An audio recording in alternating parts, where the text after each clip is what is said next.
Right, Councillor Coburn, I can confirm that we are streaming now to YouTube. So you can start the meeting. Thank you, Fiona. Right, good evening, everyone. Welcome to this virtual meeting, the first we've done of the Environment Overview and Scrutiny Committee. For those of you who don't know me, I'm Councillor Carol Coburn and I chair this committee. And I'd like to welcome Councillor Maxine Gale. Welcome, Maxine. This is your first ONS with us, as far as I remember. And I'm sorry it's a Zoom meeting because I don't think they're really quite the same as sitting around a table, but I hope you enjoy it anyway, and welcome to the committee. Thank you. Members and officers, please could we use the hand raise function? I hope by now everyone knows how to find that. The bottom of the participants on an iPad, but slightly differently elsewhere. And I will try and maintain some form of discipline. Kim and any of the other officers, Fiona will help me if I get into difficulty, but please use that function if you wish to speak, and then wave madly if it's not working or whatever, and we'll see if we can make sure you all get a turn.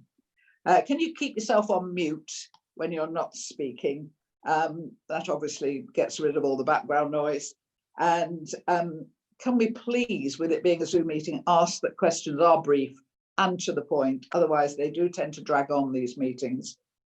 We are going to time the speeches and keep them more or less to the 4 minutes to see if we can make sure that we don't get bogged down in something long and complicated that's unnecessary.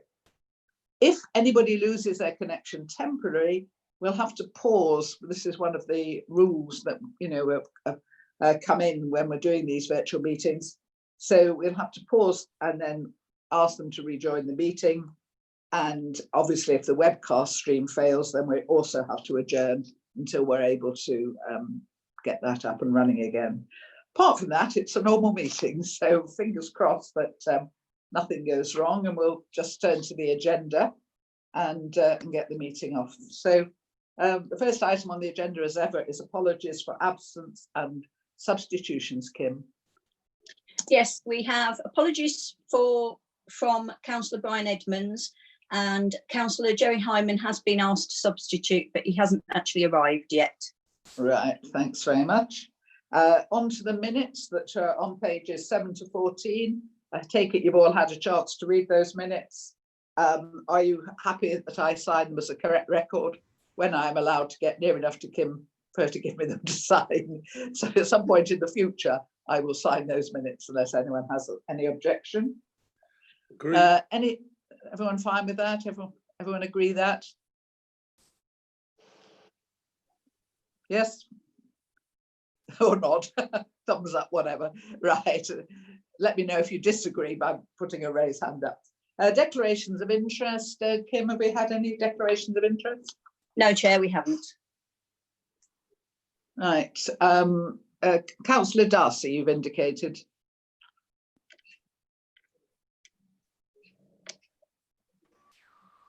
Yes, I just wanted, for the sake of transparency, to make a statement regarding the pesticides policy. At the invitation of the portfolio holder, I attended a preliminary meeting to discuss the policy. I also had a sight of a previous draft of the policy, which I commented on to the officer and the portfolio holder.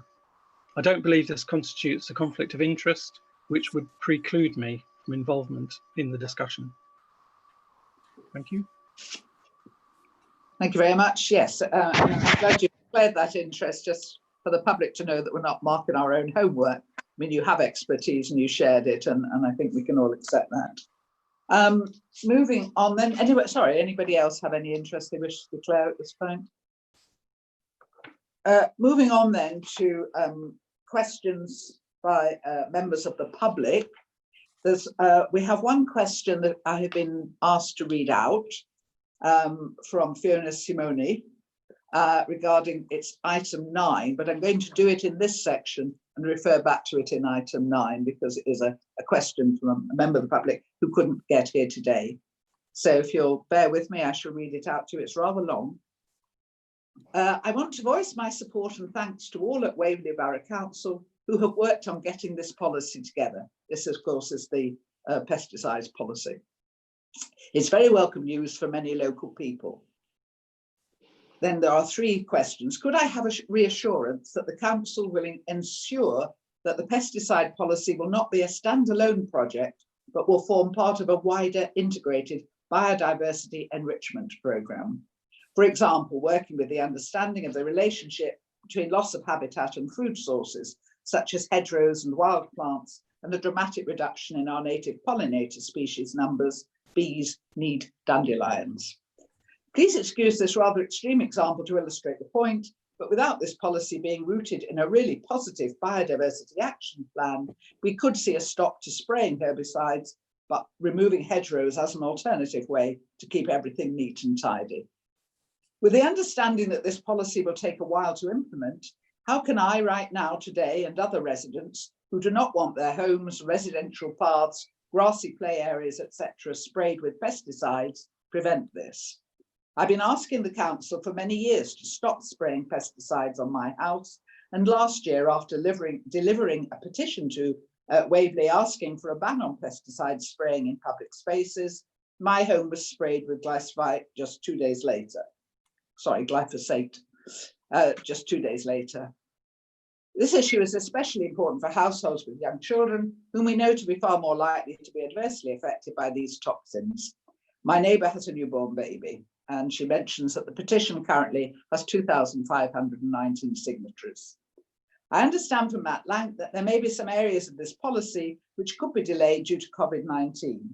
If so, can I please request that the council agree to look at some fundamental no or low cost easy win measures that can be implemented immediately, regardless of budget fluctuations.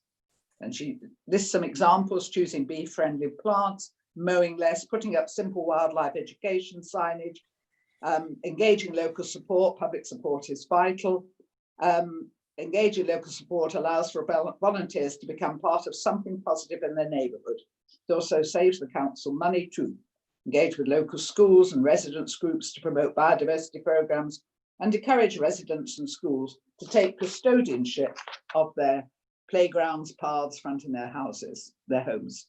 Hackney Council have done this in the wake of them totally stopping all pesticide use. That we should also consider creating wildlife areas to be left unmown in public parks, churchyards, school playing fields, etc., with signage informing and encouraging local children to watch for butterflies, identify wildflowers, etc.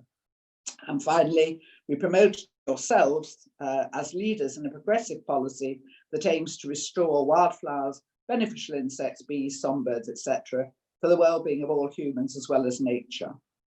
We've also had 5 other letters in support of the pesticide policy, and again, we'll be looking at that in more detail.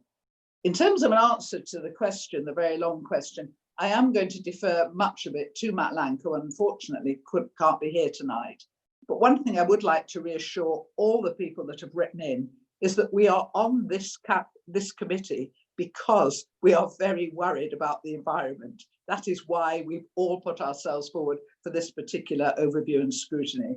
Many of us are already involved in writing biodiversity action plans. I'm involved with the one in Farnham, which is being informed by the Surrey Nature Partnership and other people. So already we are individually and collectively doing much of what you want us to do.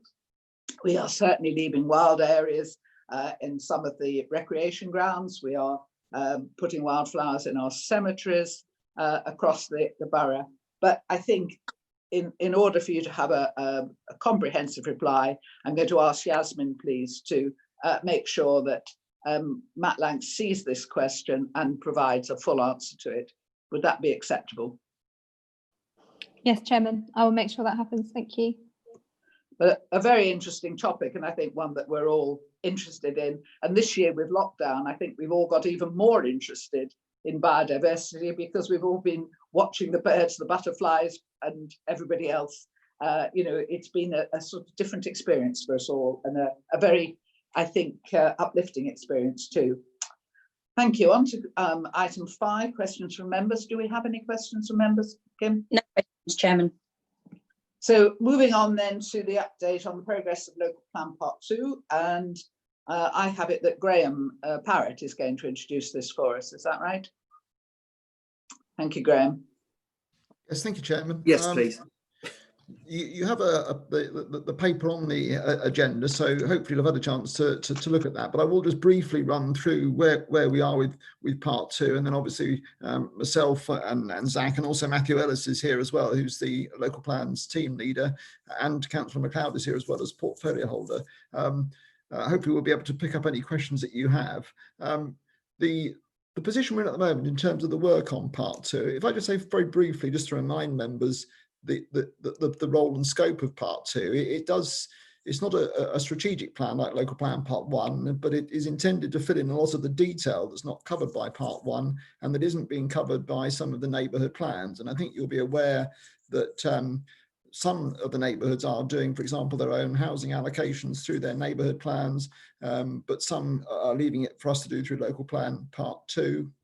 And we have a number of development management policies that we're working up, and some of the nitty-gritty fine details of any of the minor adjustments, for example, to settlement boundaries, that sort of thing, to fit with the policies that are in part 1. But it's fair to say, I think in the bullet points on the first page of the item on the agenda, you'll see that the 4 key areas of work we're still working on is the housing allocations in Hazelmere, and I will come back to these specifically, but if I just run through the list first: housing allocations in Hazelmere, the site allocations as well in Whitley Parish, which obviously includes Milford, finalising the allocations for the gypsies and travellers, and that's a borough-wide thing. That's something that local plan part 2 will deal with it borough-wide. And finally, reviewing the draft environmental policies to see if they can be strengthened in response to the declaration of the climate emergency. And it's fair to say, in addition to the climate emergency, we've also already spent some time looking at those policies from a biodiversity perspective as well. And we've had discussions with the portfolio holder about how we might go about achieving that. So you'll see on the paper, and before I go through those in any more detail, I'll just draw your attention to the table, which is at the bottom of the first page, which has an outline of where we are in terms of timescale. And in essence, what we're doing at the moment is carrying on that work with a view to bringing local plan part 2 through committee cycle in the autumn, leading through ONS executive and finally to the council meeting in October. And that would then be with a view to getting a sign-off for us to publish the pre-submission version of local plan part 2 for consultation, which would then take place before the end of the year, with a view then to submitting the plan for its examination early next year. In terms of those areas of work that I talked about, in Hazelmere, there is some work going on in parallel in terms of Hazelmere doing their own neighbourhood plan, and there is quite a strong community aspiration as far as possible to achieve the housing requirements within the settlement area of Hazelmere, and that is consistent with national planning policy, and it also recognises that Hazelmere is quite tightly constrained by environmental constraints such as the AONB. So we have been doing quite a bit of work looking at that, and looking at particularly the scope for developments on brownfield sites, either within Hazelmere or if there are any brownfield sites outside that could still be suitable. You'll see the reference to a call for sites. One of the things we felt that we ought to do was to give landowners a further opportunity to promote sites to us if they had any. And we've asked particularly, we said we're interested in any brownfield sites so that we can conclude this work and presumably ensure that we've exhausted as far as we're able to sites that could be suitable in Hazelmere and that are brownfield sites, and that work hasn't yet been concluded. We have obviously the call for sites is only partially completed. It doesn't finish until the 10th of July, and there are 1 or 2 sites, quite specific sites, that we are looking at in terms of their potential, which are brownfield sites, and whether they can actually be used to deliver housing to meet the housing requirement. In terms of Whitley, you'll be aware the issue there is that there's only a limited amount of capacity within the built up parts of the villages, but it was acknowledged in local plan part 1 that some adjustment to greenbelt boundaries would be necessary to deliver the housing requirements. And you may be familiar with what we call the asterisk notation on the local plan part 1, which identifies broadly where greenbelt boundary changes could be made. The local community aspiration, very strongly expressed through the neighbourhood plan, is for the council to consider a site, the secret site, which is outside of these asterisk areas. We have taken advice on whether that is something we could consider as a matter of principle, and we feel that as a matter of principle it is something that can at least be considered, but clearly there would need to be sound reasons if that site were favoured over other sites. And we are in the process of still completing quite a detailed analysis of a range of sites against a number of considerations, including some additional greenbelt work we commissioned consultants to carry out to look perhaps at some of these sites in a more fine-grained sort of way. And we need to put all of that together to come to the final conclusions on those site allocations in Milford and Whitley, and that work is still ongoing at the moment. In terms of gypsies and travellers, we did have a preferred options version of Local Plan Part 2, which set out some proposed allocations. And one of the sites in Farnham, for example, is no longer really suitable because it was relying on access through third-party land, and it was pretty clear that that was unlikely to be agreed. However, there's been quite a lot of movement in other parts of the borough in terms of sites that have been suggested or are coming forward. And we have also, through the call for sites, given the opportunity for further sites to be suggested to us.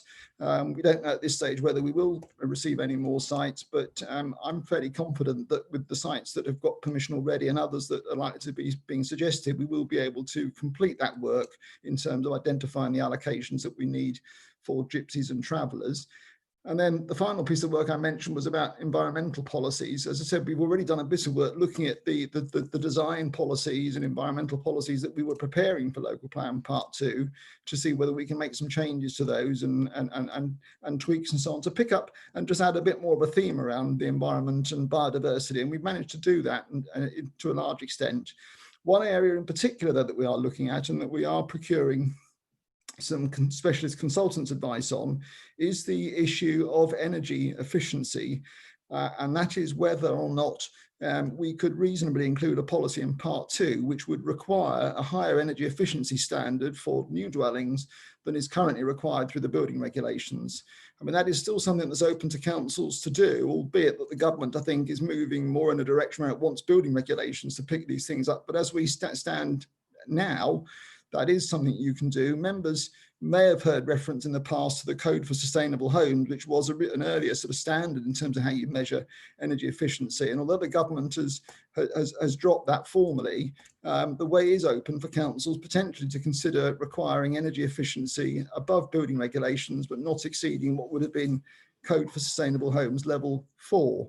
And that is something that we're actively looking at, but we do need to have evidence on the potential viability implications of that, because clearly we might be challenged through examination if we haven't considered whether this could adversely affect development viability. And it is one of the aspects of examination of local plans that you need to have a plan that is deliverable. Its policies should not be policies that are going to stand in the way of development in terms of viability. So that's quite a key area of work.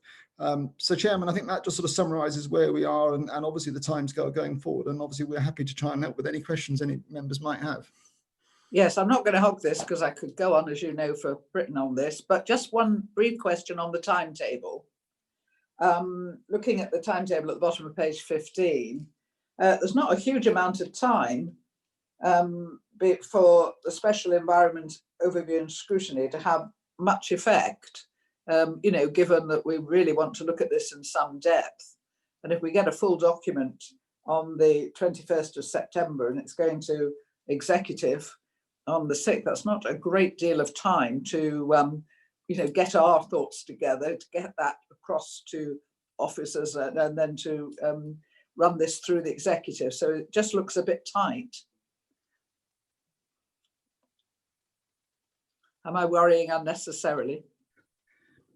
I think, Chairman, quite often these timetables are tight, and it's going to be challenging for us, I think, in terms of the timescales to get to where we need to be by the end of August. If I felt I could say to you we could do things more quickly than that, then I would certainly say that. But at the moment, for example, in terms of the viability evidence and testing that, and frankly, still quite a lot of work to do, I think particularly around Haslemere and looking at some of those sites. I think this was the minimum sort of timescale that we felt we could you know, achieve. I mean, clearly it's a matter for you as members, I think, overall to decide whether you feel you have the time to scrutinise this, but certainly the intention would be to bring that plan to you with the draft policies for that meeting, for you then to be able to feed your comments through to the executive and then obviously ultimately on to full council.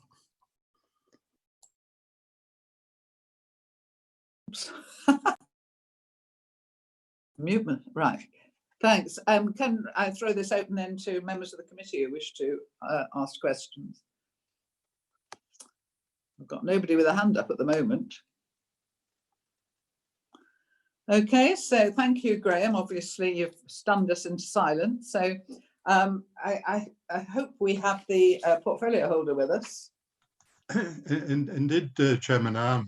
Do you wish to add anything before? Yeah, I do. I put my hand up to say something. It was a lot shows the 21st of September, and this is a question to Graham. If you like, I should start asking Graham questions as well. I presume we'll get that report to the committee not on the 21st, but well in advance. How far in advance of the 21st do we think we'll get the report to the committee, Graham? If we're finishing the plan by the end of August, which the timetable suggests, plan preparation end of August, how far in advance of the 21st can we get the report? We estimate we could get the report to the committee. I would hesitate to say at this stage, Chairman, that we could do this any more quickly than the normal sort of timescale you would have. But the dispatch of the agendas is normally about 10 days before the meeting, and certainly we would be expecting that when you receive an agenda, you will receive the plan with that to enable you to have good time to consider it before the actual the meeting itself. Right, thanks, Graham, for that, and we'll hold you to that, and then we'll have to do a heck of a lot of work, and as a committee, before you come. So, Councillor MacLeod, can I ask you a simple question? Please do. How many more times is this going to be delayed? How long does it take to select sites? I have selected, as you know, sites over the last few years, and as long as you have a set of criteria, you can select sites. So could you please explain to me what is so special about Hazelmere and Whitley that we are in this position? Because until we get local plan part 2 in place, you are holding the rest of the borough to ransom. Yeah, fair question, Chairman. I think the way I would answer is I would call it the final opportunity for Hazelmere and Whitley to come up with the goods, if you like, from their end. We had a meeting with Hazelmere this morning, and I think Councillor Isherwood is the only member here from Hazelmere, and I actually put it to the Hazelmere Town Council in a friendly way as I could, that they had to take part in promoting this call for sites, as well as they can't just leave it to Waverley, because I didn't want to use the term final opportunity, but that's essentially what it is. There won't be another delay after this. This will be the final delay, and the same will apply to Whitley. The other thing I would say, though, Chairman, is that, and you as we all know, you're a big champion of neighbourhood plans. And I was told the other day you're going to be officially a champion. I don't know if that's correct or not. It is. Yes. Well, you're officially a champion. Oh, I'm officially a neighbourhood planning champion. Well, it's not very special, but I am. Yeah. Well, that's great. That helps me with the point I was going to make, which is that I would hope as a champion of the neighbourhood plans, you'd be happy to champion, Whitley and Hazelmere, that we give them every opportunity. That's what the executive agreed to do. We had a meeting where the leader, the deputy leader, and the chief executive, we went round the various parish councils, town councils, and we did feel that we should give them this, let's call it, final opportunity. And where it's put us back, as Fiona described it to me, it's put us back one committee cycle, essentially, which I guess is a month's delay in the whole process. And we felt it was worth doing that.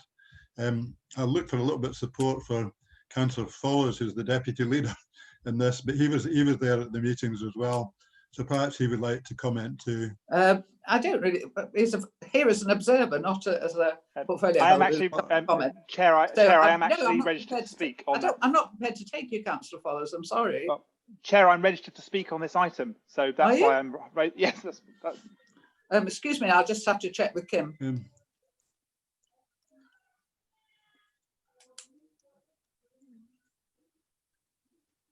I can't hear you, Kim. You're muted, Kim. Sorry. So it wouldn't unmute. When did you register, Councillor Follows? Via Fiona last week. Right. Okay. It's clearly your decision, Chair. It's up to you whether you wish to accept. Well, I mean, I've asked the portfolio holder a question and I've had an answer, and as far as I'm concerned, I'm quite happy, and I would throw it out to the rest of the committee. That's fine. That's fine. Chairman, I can confirm that Councillor Follows did register to speak. We must have just muddled up the communication between the two of us. But I did. Okay, Councillor Follows, then, if you'd like to tell us why we've got this delay and perhaps what your connection with Hazelmere is. Thank you, Chair. As the Deputy Leader of the Council, my connection with Hazelmere is that we have a responsibility to the entire borough. And I think as somebody who is now officially a champion of neighbourhood plans, we want to make sure that the aspirations of Hazelmere and Whitley are recognised properly. And I think this is the way we're going to do it. I also just want to say that we need to have the time in order to get this supporting environmental material across the line. So we will do our best to cooperate with the timeframes that have been proposed, so that environmental ONS can get as good a time scrutinising it as possible. But yes, I think Andy McLeod has put that through fairly well, and it's a shame that that I wasn't able to speak as a courtesy and I had to force the procedural rules, but that's obviously your prerogative, Chair. Thank you for allowing me to speak. That's fine. I shall chair as I see fit. Just want perhaps a moment of explanation to committee members who aren't perhaps as keen on planning, to understand why I'm so cross about this. At every planning appeal that we go to, and somebody who goes to many planning appeals, what happens there is very, very simple. We lose appeals at the moment on two main items. One is the fact that we don't have local plan part 2 in place, because local plan part 1 does not allocate enough sites, which was fine. It was delegated to either neighbourhood plans or local plan part 2, but which we haven't got. So we lose appeals on that, and then the 5-year housing land supply. In Farnham now, because we have a made neighbourhood plan, the review has taken place, we have a slight window. We have 2 years when the borough only needs to demonstrate a 3-year housing land supply. But at every other appeal, and Alfold's been clobbered, lots of places have been really clobbered, it's because we don't have local plan part 2 in place. That's the first thing the appellant says. You haven't got enough sites, you haven't allocated enough sites, you haven't been delivering enough houses, and therefore our site is essential. And that will go on and on and on until we have local plan part 2 in place. And that is why I am angry. Believe it or not, it doesn't actually affect Farnham so much, as long as you stick to this timetable, but it does affect so many places in the borough, and my heart goes out to Alfold. It really does. I feel so sorry for them. I really do. I think it's been appalling. So does anybody else wish to ask Councillor McLeod any questions on local plan part 2? We're letting him off fairly lightly. Councillor Gale has her hand up. Right, Councillor Gale. Yes, just as a matter of interest, Councillor McLeod said that Whitley were allocating sites. We're not in Whitley. The allocation of sites from Whitley Parish was handed back to Waverley because of the problems that we have with absolutely nowhere to build, really. So I just wanted to clarify that Whitley Parish Council aren't holding things up. Yeah, sorry if I didn't mean to imply that. Sorry for stating it the wrong way. Yeah, thank you, Councillor Gale, for that clarification. And in fact, ages ago, long before I was remotely a champion, we actually had meetings with Whitley and with Hazelmere. We actually had big neighbourhood plan meetings to talk about this and see where we were all going with neighbourhood planning and how we could help each other.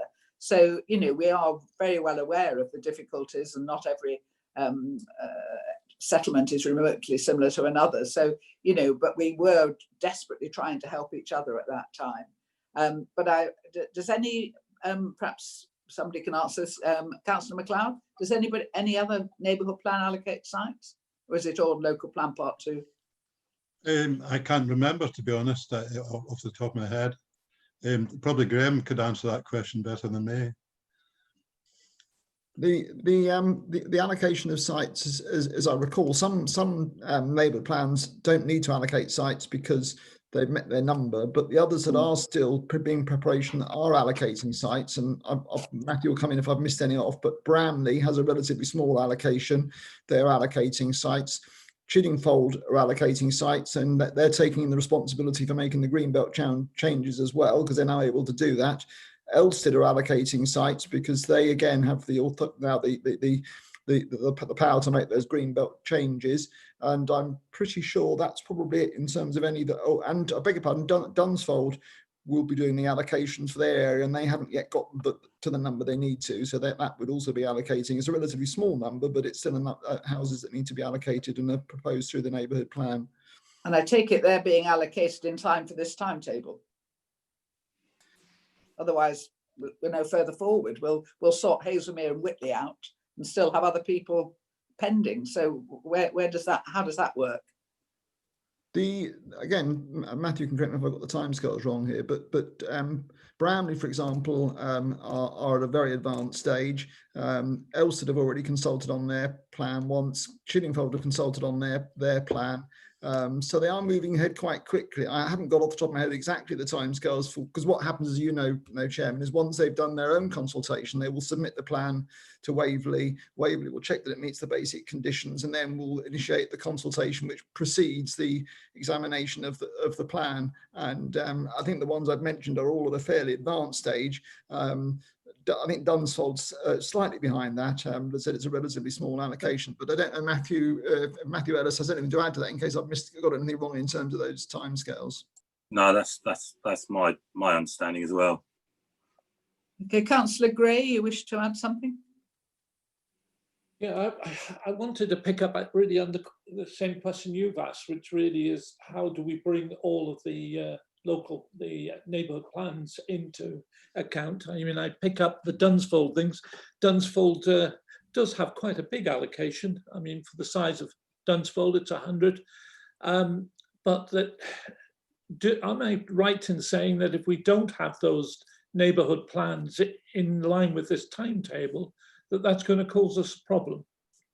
Just so I can understand that. Can somebody answer Councillor Gray, please? Because it is really important. We need this timetable completely. We certainly don't want any more slippage.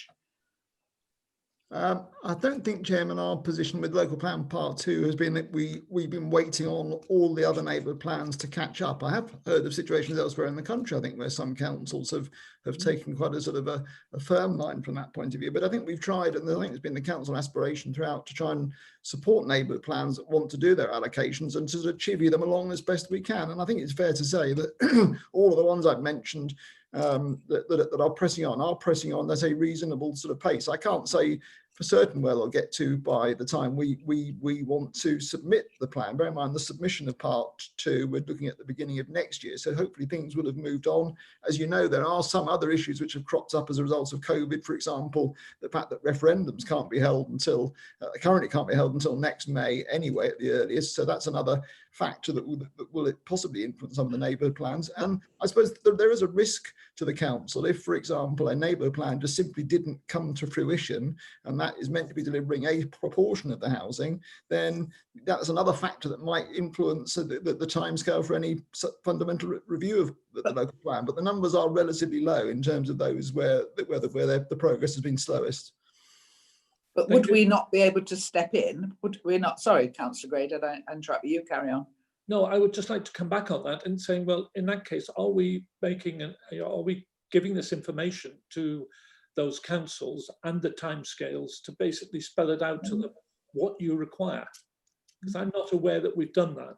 There was a very polite note came out saying, well, don't stop doing anything because of COVID, although you can't take any public meetings, but continue with the plan. But we're really, if we've got this timetable and it's so critical, we need to go out and make sure all those neighbourhood plan groups know what they're expected of them.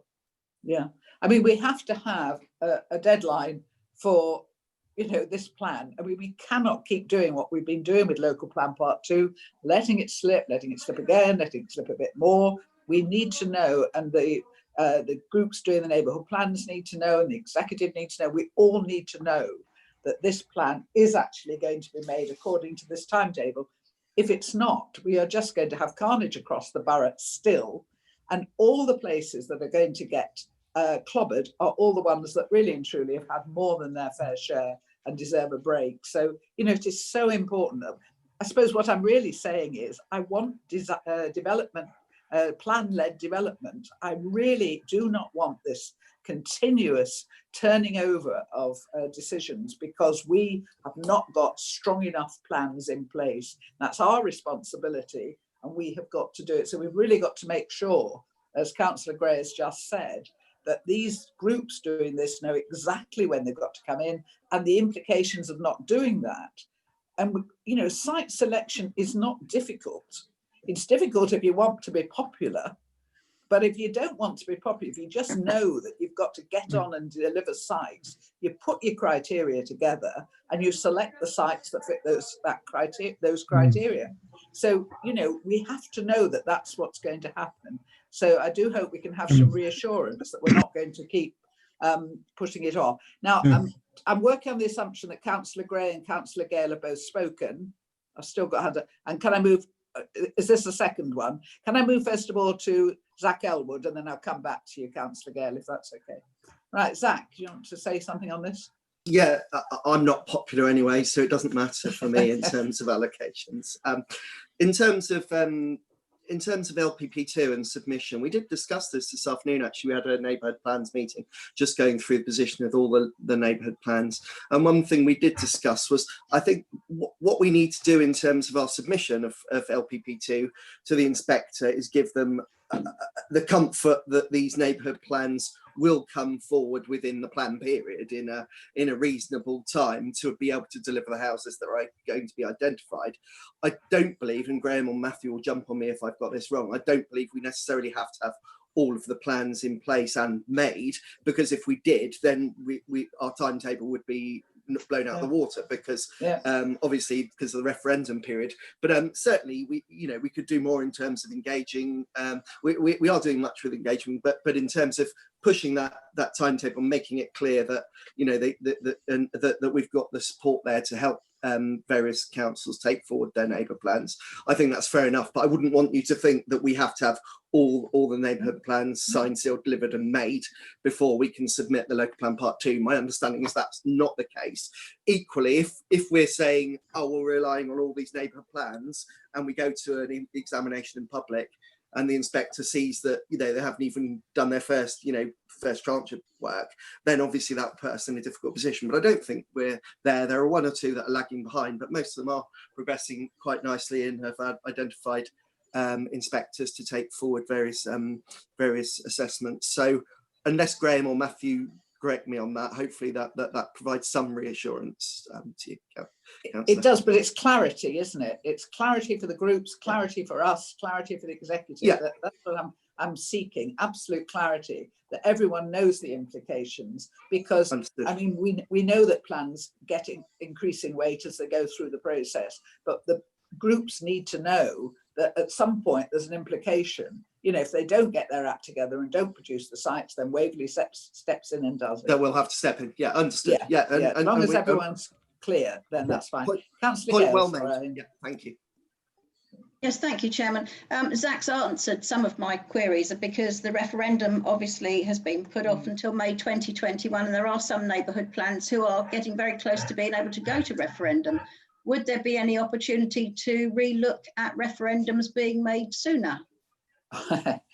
That's a government decree, isn't it? So I mean, they put 21 in, but I mean, it can be looked at again, but not by us, I don't think. No, can I come in, Councillor? Yeah, please. Councillor Coburn. Yeah, I mean, I think the answer is when they said no neighbourhood referendums until 6th of May, there was definitely a caveat in that said they would look at it again, as this was quite early on in the COVID emergency. I think it was April, and they did say until no referendums until 7th of May, but they would review it if the situation changed. I mean, we'll all hope that the situation does change for the better, not just for referendum purposes. Everybody.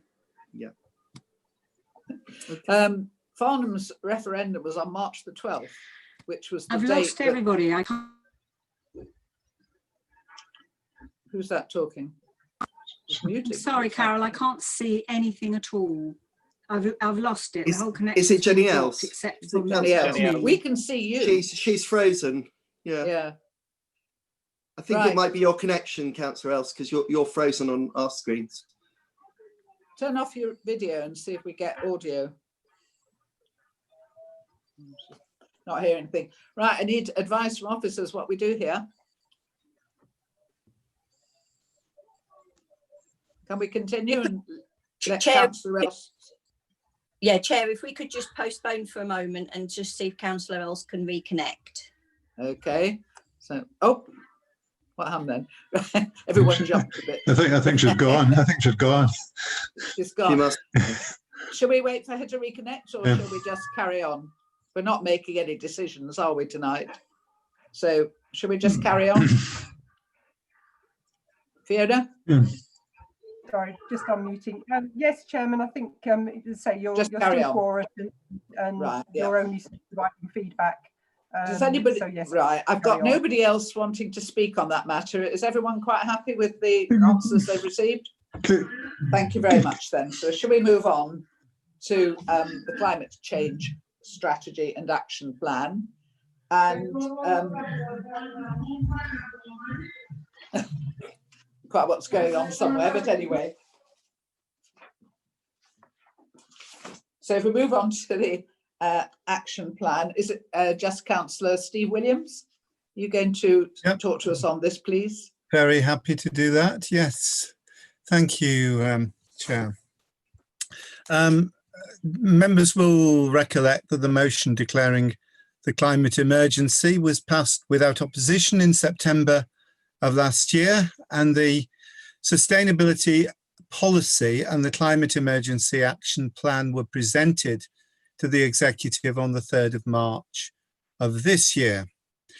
And on the 3rd of March at the executive meeting, the executive agreed the policy and plan as the basis for taking things forward, and opened up a consultation on the policy and plan.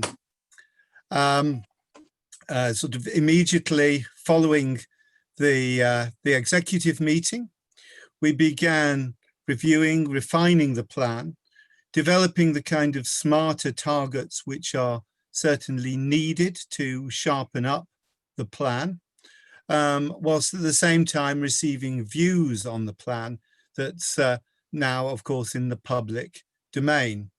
But then came the pandemic and the lockdown, and the capacity to deal with the climate emergency action planning was severely limited for some time. Clearly, there were very strong priorities that related to another emergency, which was staring us in the face from the 23rd of March and before, of course. So we're now having sort of, to some extent, begun to kind of resume the kind of work that we would have wanted to have been engaged in right from the beginning, right from the end of March. We're fleshing out the proposals, adding further detail, smarter targets and timescales.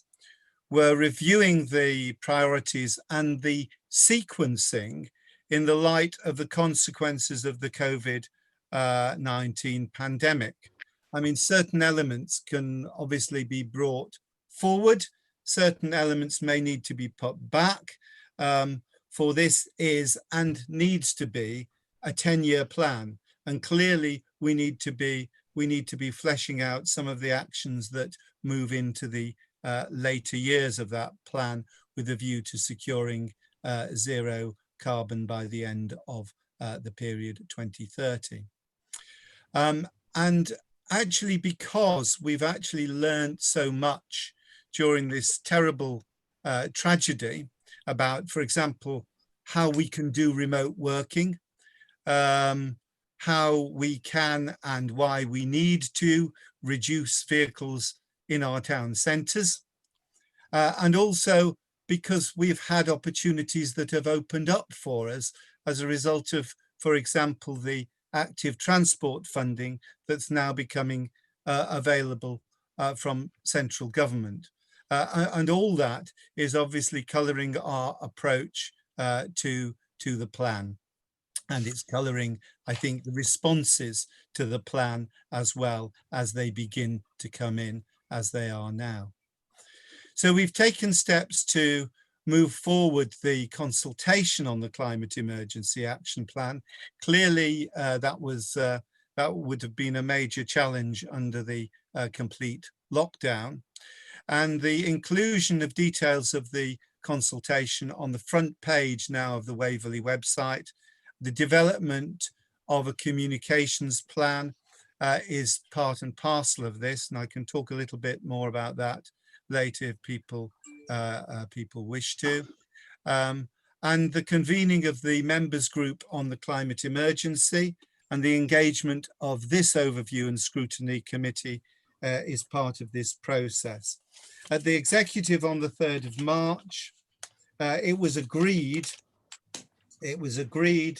that the updated plan would be presented to Environment Overview and Scrutiny in September 2020 and the executive in October 2020 to include a collection of meaningful and measurable targets.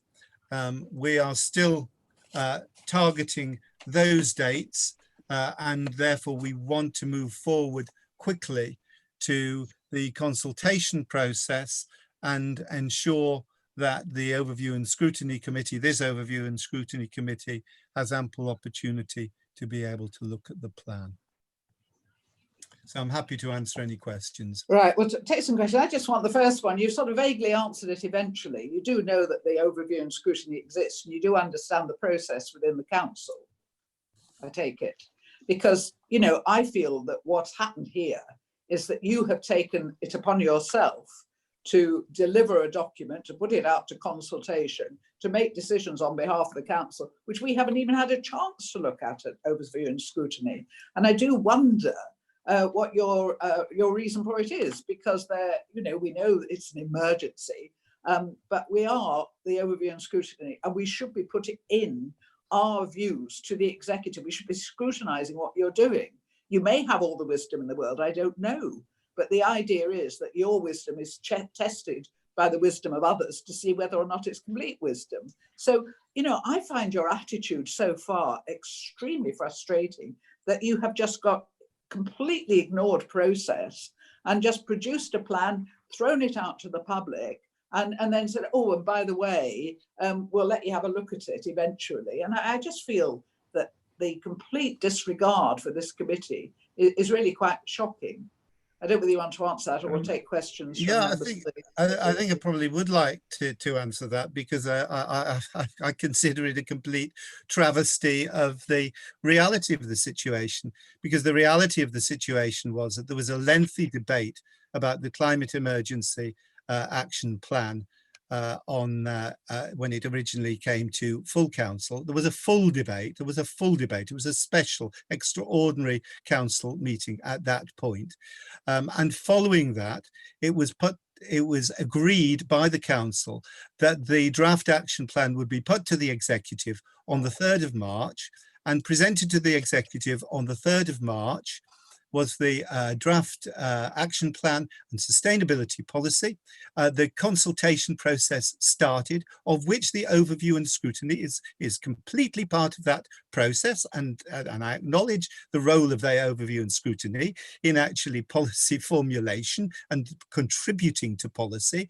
And that process has begun. This is the first request that I have had since the 3rd of March to attend the Overview and Scrutiny Committee and give an update on the plan. Clearly, we've been doing as much as we can since the 3rd of March. We've been severely limited in the extent to which we can do that, but the urgency of this is absolutely paramount. This is an emergency, and we need... I'm sorry, and we need to move forward as rapidly as we can, Councillor. I agree, and we need to do it within process. And at March 3rd, it said that there will be consultation after this document had been to our committee. And of course, our committee was not held in March because of the restrictions. And so, in fact, we have never had any input as a committee into this strategy, which is now out for public consultation. And I am very cross about that. And I don't know what anybody else is, but I'm going to say no more and throw it open to the committee to ask Councillor Williams any questions. Nobody want to ask anything or make a statement? Councillor Gale. Sorry, Chairman, I'm really new to this, and so I don't really understand all your procedures, but I take it that the people met on the 3rd of March and then everything got locked down. So how could council business continue if there were no committees? I'm just a little bit lost. If somebody could explain to me how things got taken forward. Normally we'd have a comms sort of plan and we'd know. So shall we take a few more questions and then perhaps we can get the portfolio holder to answer them all? Councillor Gray? Thank you, Chairman. I mean, I have the same concerns that you've expressed, but also more than that actually we've gone public with this consultation on something which we haven't had an input to. And I'm not sure what the process is that Councillor Williams is following. Basically, he's gone out to public. We haven't had an input to it. And what's going to happen when it comes back? And we're going to ask questions on it. How is he going to put that right? And can we take Councillor Rivers and then perhaps ask Councillor Williams to reply?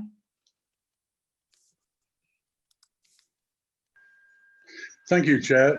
I'd just like to raise an issue that I have with the document itself, and this is slightly off track, so I'll be very brief.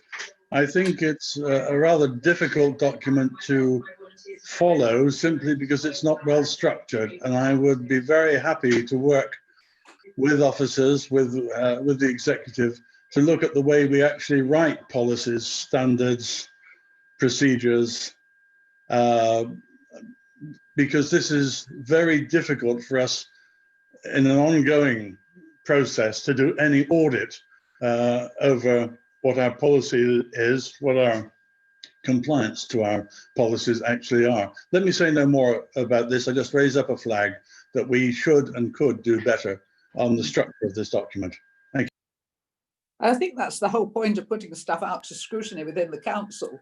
That there's 57 of us and we all have different levels of expertise on different matters, and the ones that can help on any particular issue are the ones that should be used. So Councillor Williams, could you answer those 3 points if you remember them? Councillor Gale wanted to know how this process, Councillor Gray wanted to know how we got there and what we're going to do about it, and Councillor Rivers' last point.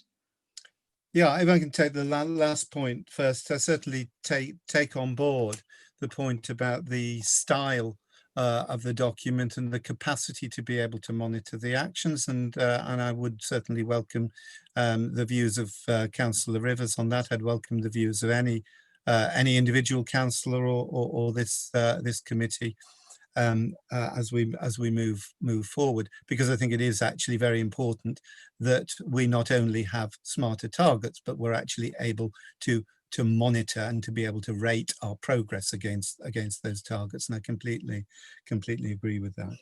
In terms of the points that were made about the climate emergency action plan having not gone to scrutiny before it went to public consultation. Actually, I would really like to remind members of this committee that the Climate Emergency Action Plan was in the public domain from the 3rd of March of this year at the executive meeting of that date. It was in the documentation, it was in the minutes, along with the climate change and sustainability strategy. It was announced at that meeting, and I recollect that because I made the announcement, that we would be commencing immediately a process of public consultation. So the fact that we are consulting the public, we're intending to go out to town councils and parish councils over this. We're trying to gather as much expertise and critique as possible that we can from the public at large, as well as members of this council, in regard to this climate emergency action plan. And that's what we're doing. That's exactly what we're doing. And this overview and scrutiny committee is part and parcel of this process. There is also another members group that actually has discussed the draft climate emergency action plan on several occasions and is going to be looking at the action plan as it is now as we move forward. And so I hope the synergy that will result from a large number of local residents looking at this plan alongside councillors and alongside the overview and scrutiny committee will be supportive to producing the kind of action plan that will be both effective and will be leading us in the right direction. I hope everyone's satisfied with the answers there. I am certainly not satisfied, I'm afraid, but I'm not going to prolong the meeting. Do I just keep telling you I'm not satisfied? I am going to speak to the monitoring officer. I don't think process has been followed here. And I really do think that we want to use scrutiny as it's properly intended to be used, so that we end up with something that's really worthwhile going out to the public. And I really think just, throwing a few crumbs at us saying, well, you can look at it along with the public. Of course we can, but that's not the process that we're supposed to use. And I do think in this case that we have been impolitely used, if nothing else. So unless anybody else has any questions, I think we can thank Councillor Williams for coming along. I haven't got any more hands, so thank you very much indeed, and we'll move on to the next item. The next item is, the household recycling. This is, from my point of view, really good news, Richard, you'll be glad to know.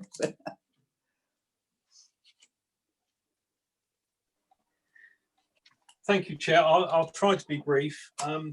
The household recycling centres are the sites that Waverley Borough has around the borough to collect recycling. They were introduced prior to the wheelie bin scheme being introduced as a method of encouraging people to recycle dry mix recyclates, textiles and small electrical goods.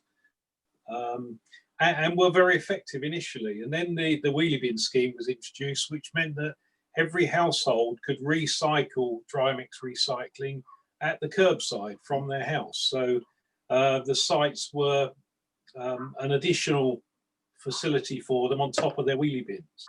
Over the years, the sites have been subject to increasing levels of abuse by the public who are using them as general tips. And I did take the opportunity of circulating some photographs to members of the committee a day or so ago, just to illustrate the sorts of materials that people are dumping at these sites. And it's fair to say that the situation has got far worse during the COVID period and the lockdown.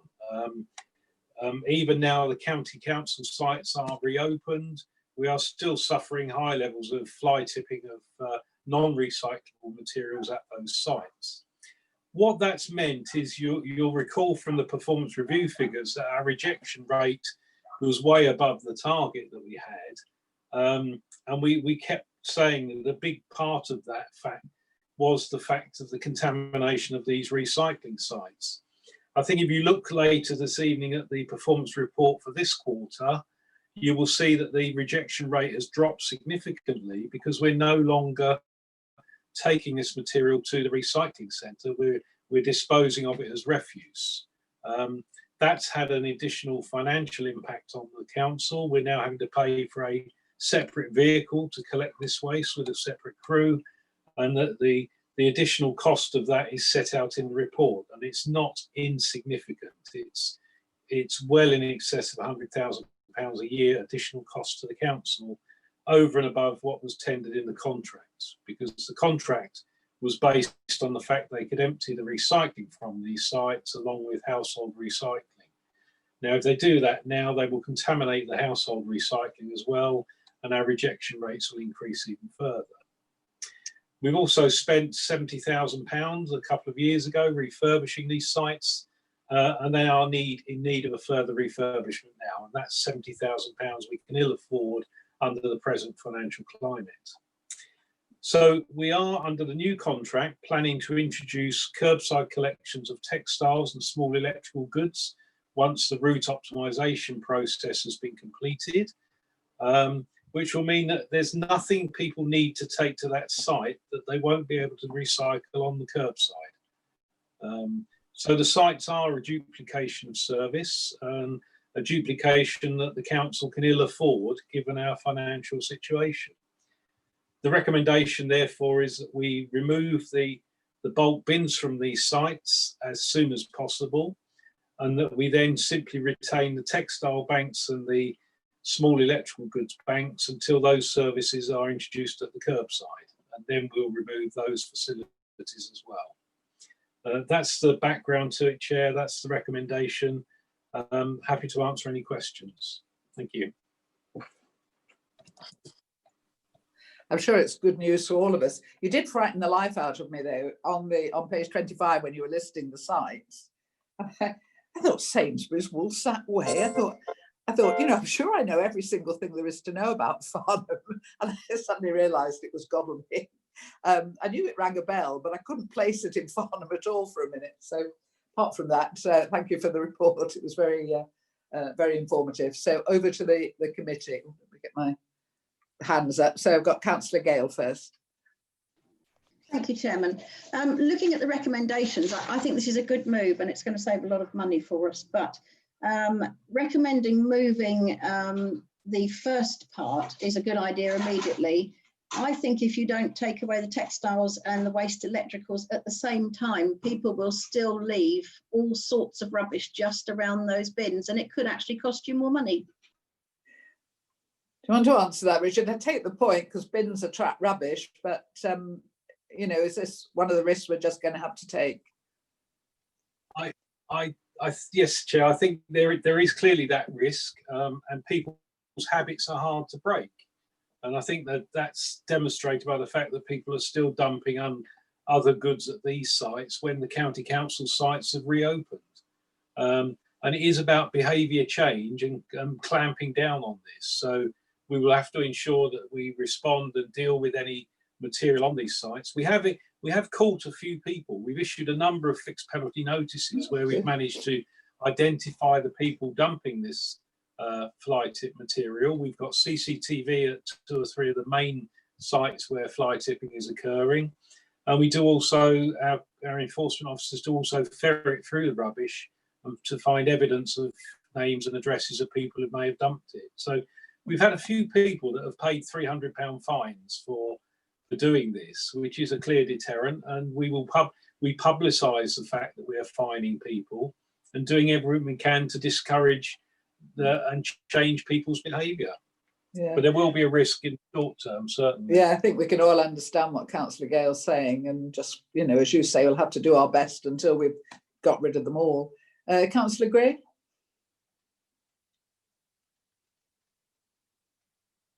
Hello, yes, Chairman. Actually, I put my hand up in part for Jenny, who I know was trying to get to. All right.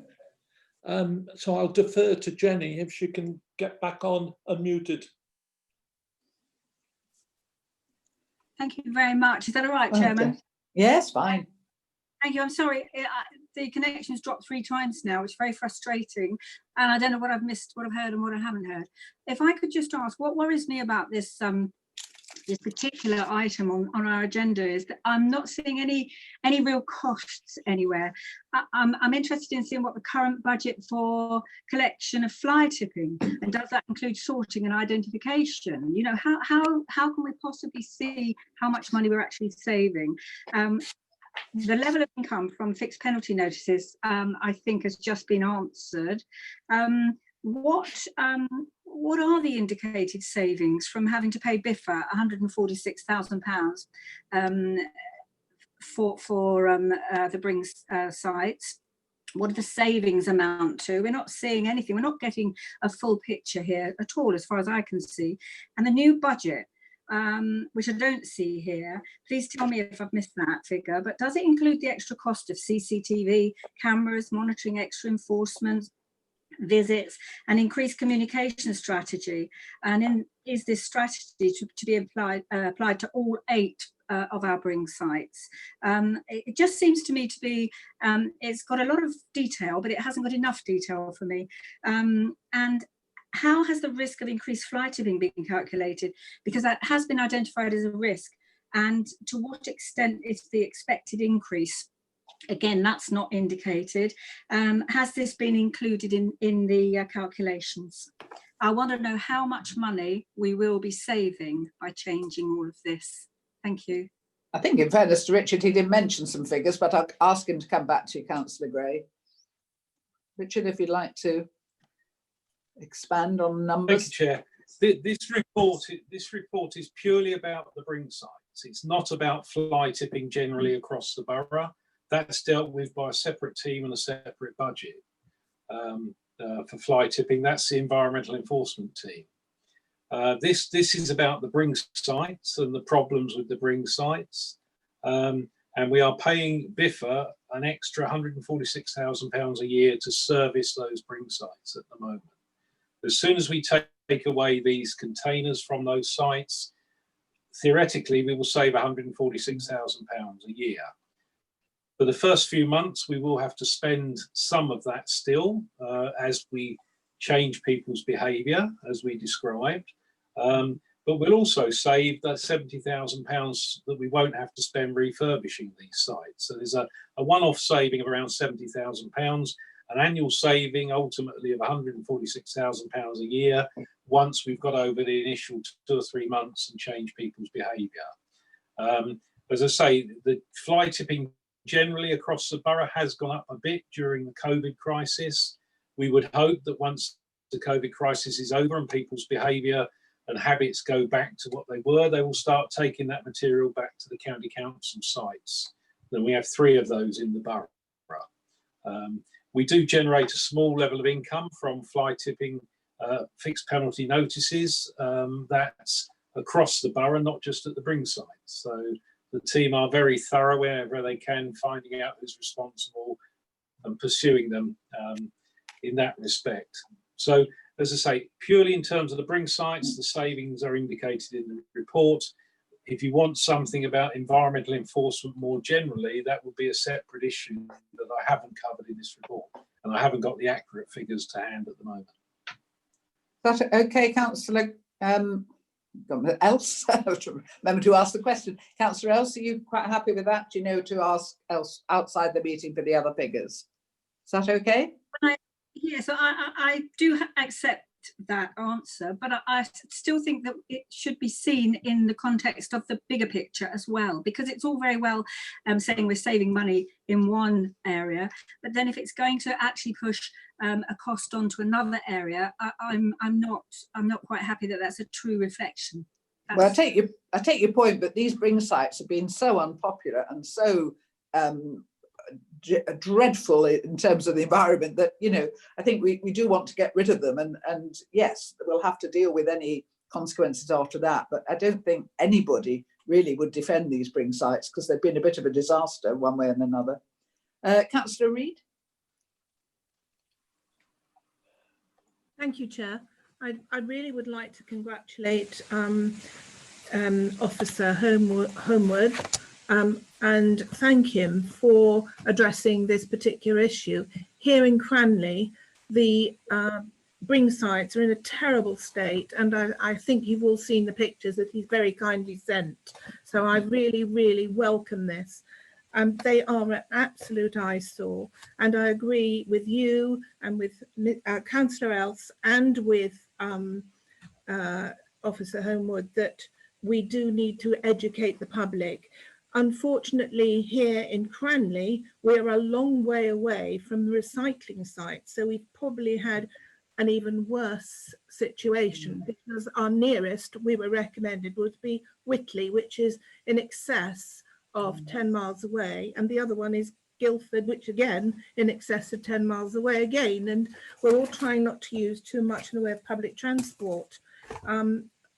I also agree with Councillor Gale that we will be getting stuff left outside the Bring site, but I really do think we should hurry with the whole policy and get it onto the curbside collection and close the Bring sites as soon as possible.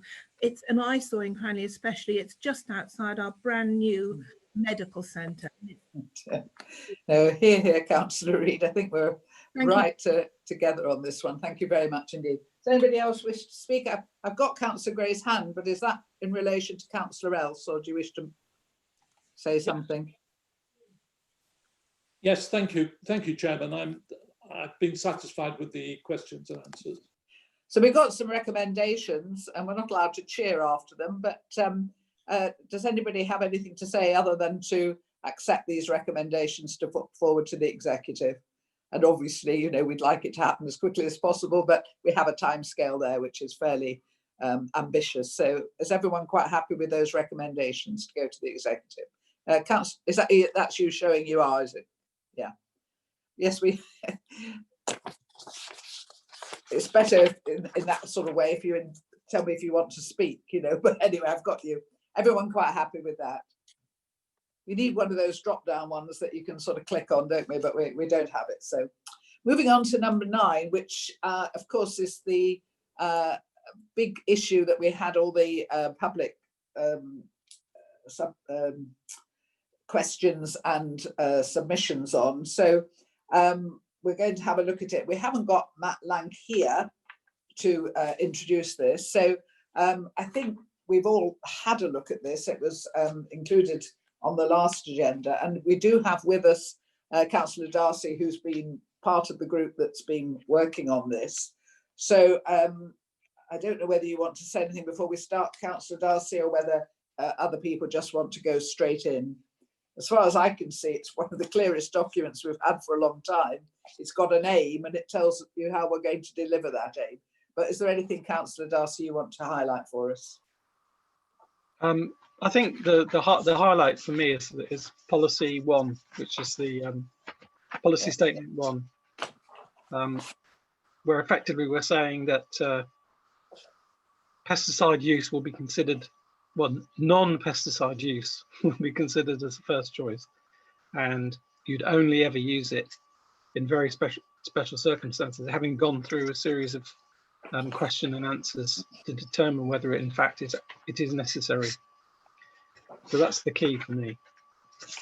I think it is, you know, very robust from that point of view as a document. I think you know, you can follow it through and see where you're going to get to. And you've got in the appendices, you've got some very useful tables, including the action plan and the timescales in Appendix 2. Does anybody have any questions they want to raise on this? If I can't answer them, we can pass them on. But any comments at all on this? I mean, is anybody against the whole idea? I'm rather assuming we're all pushing at an open door here, and we would like to get rid of pesticides, but we are aware that you can't do that overnight, and there are cost implications. And at the moment, you know, money is not there in any area. So there will be a knock-on result, a knock-on effect of delivering this action plan with the shortage of money. It's ambitious as it stands, and I'm all for ambition. But I do think if Matt were here, he would be flagging up that some of the costs of delivering this might be very difficult at the moment. Does anybody else wish to speak to this? Oh, I've got, right, Councillor Reid. Thank you, Chair. I'm very keen on this particular policy because I have been a trustee on our Cranley and South Eastern Agricultural Society, and I can assure you that farmers are doing their best, and they've gone before us in lots of ways, and they're reducing, you know, spraying on areas around the edges of fields where they want to encourage the birds and the wildlife and plants and wildflowers. So I think this goes hand in hand, and I would really support it. And there have been, it's not only dangerous for plants, the most danger I feel is for those poor people who have to spray because it's their health that's being compromised. And I know there are some very dangerous chemicals that not only affect the person who's spraying, but the offspring of the people who are spraying. So I will support this wholeheartedly. Thank you, Chair. No, thank you, Councillor Reid. And of course, very often we don't know the implications until a few years down the line. Councillor Gray. Thank you, Chairman. I really wanted to commend Matt Lang for the report. I thought the report was excellent in terms of its structure. It's very nice for us to basically be able to go to a plan at the end with such a lot of detail and putting a hand up for timescales. I think the one observation I had is that the council really has got to try and bring everyone else in line, because it's not just the council property, it's adjacent properties, it's land that's perhaps managed by other parties on their behalf. I'm thinking about in Dunsfold, we have 80 acres of common, and it's important we actually get the parish council to get behind this. But I commend the policy and the speed. I've had a lot of residents approach me about things like certainly curbside spraying, whether there's objection to it, there's benefits, and certainly as part of our climate change emergency and everything else, I think it fits in well with that policy. And perhaps Councillor Williams can have a look at the format and perhaps improve the timescales and the presentations of the consultation. But no, it's a very good plan, and I think our residents will be very much grateful to us for taking this action. And if you remember, right at the beginning of this session of, not this session, when we all got elected and had our first meeting, we did say we wanted the environment to be at the forefront of everything we do. We didn't want just to look at the odd policy. We wanted it to be part of a whole green agenda for the borough. And I think this is, part of it. We're looking at the green spaces next. I think it's really good news. Councillor Rivers. Thanks, Chair. I said it before this evening, but I think we have to be very much more careful about how we write our policies. Perfect action plan, don't have any problem with that, absolutely clear on the vision. It's just that none of this stuff is actually clearly written. A policy should be no more than 2 pages. You have, after that, standards and processes and procedures, all of which can be looked at and changed as and when necessary, whereas this document, as a policy document, would be reviewed only once a year. And therefore, any changes that we make to it, even in the weeds somewhere down the line, would need a proper committee to look at it. So that's wrong. And if you look at the policy aim, which on page 8 says the aim of this policy is to start the process of reducing pesticide usage. Well, we've already done that, and therefore the policy is finished. So I think a policy is not to start a process. A policy is to encapsulate a decision made by the executive. So I really think that we need a lot of work on the structure of all of our policies, because they take away our ability to audit the action plan in terms of executive desire. That's enough for me, but I'll probably say that the next policy too. No, it's a really interesting point of view, and I think it's very good. I mean, I liked the policy in terms of the way it read, and I could see it, but I take your point about a policy and what backs that policy that can then be updated. I mean, I take the point completely, but I think given that we haven't quite learned how to do that yet, I would still support this pesticides policy, and I would commend Matt Lang for the work he's done on it. But I fully take your point, and I'm assuming that the officers are listening and making mental or physical notes as well, because if anything that we can improve, obviously we must do so. Councillor Williams, you indicated.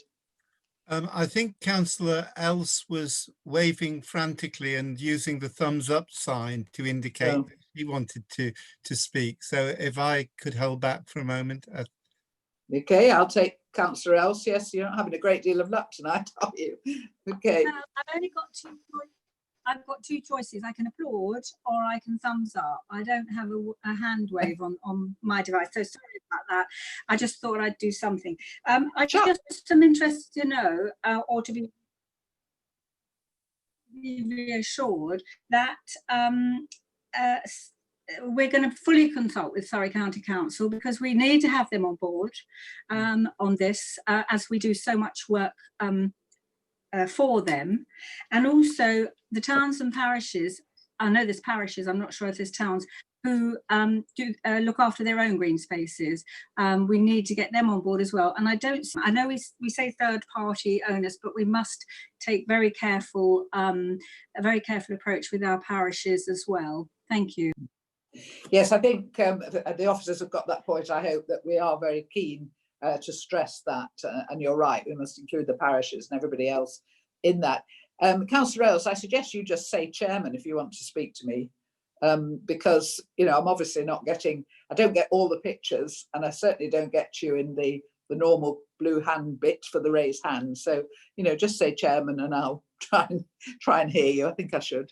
Councillor Williams, you wanted to come back. Yeah, I mean, first of all, in relation to the assurance that Councillor Else was seeking, yes, very much agree. Obviously, our policy needs to be seen in conjunction with the policy of Surrey County Council. Apart from the fact that a lot of the work of Continental that is commissioned by Waverley is actually part of a commission from Surrey County Council of Waverley to undertake treatments. So clearly we need to be working very closely with Surrey County Council, and indeed if Matt Lank were here, he would certainly be able to give you chapter and verse of the conversations that he has already had with Surrey. And obviously we're anxious to move forward with Surrey, particularly on those on the land that we are that we are working on behalf of Surrey. So can I just say something about that? As somebody who wrote the Farnham Conservation Area Management Plan, at the very last meeting, it was signed for by Surrey, Waverley, the Town Council. At the very last meeting, I said, one of the issues we're going to have is how you make sure it's delivered at the point of delivery, as it were, because we had people sitting around that table from Surrey County Council who agreed 100% with what we were trying to achieve in terms of quality in the conservation area. And what happens is it goes out to contract, it goes down, and by the time it gets down to the man with the bucket, all the goodwill that we put into it has disappeared. And this is always the problem with this. You can talk to Surrey and you can get agreement, you can talk to all people, but it's making sure that that is actually delivered. That's the big issue in life, because people will agree with you, but whether they will actually at the last minute remember what they've agreed is another matter. Yeah, I could completely take the point. And actually, one of the problems that we have faced is that when I certainly took on the post of portfolio holder last May, we were just in the throes of taking on a new contract with Continental, and the nature of that contract did not take account of any kind of pesticide-free approach. So yes, I quite acknowledge that we need to make sure that the contractor is following the policies. I want to wind this up fairly quickly, Councillor Williams. Sorry. Yeah, go ahead if you want to keep. No, just I want to wind it up fairly quickly, so I don't want a great long discourse unless it's actually on the policy for our decision. Well, it is, because actually the couple of points that I was going to make prior to your rather rude intervention was that we do have a you know, what we've got effectively, and the core of the plan is to eliminate pesticide use in all but exceptional circumstances.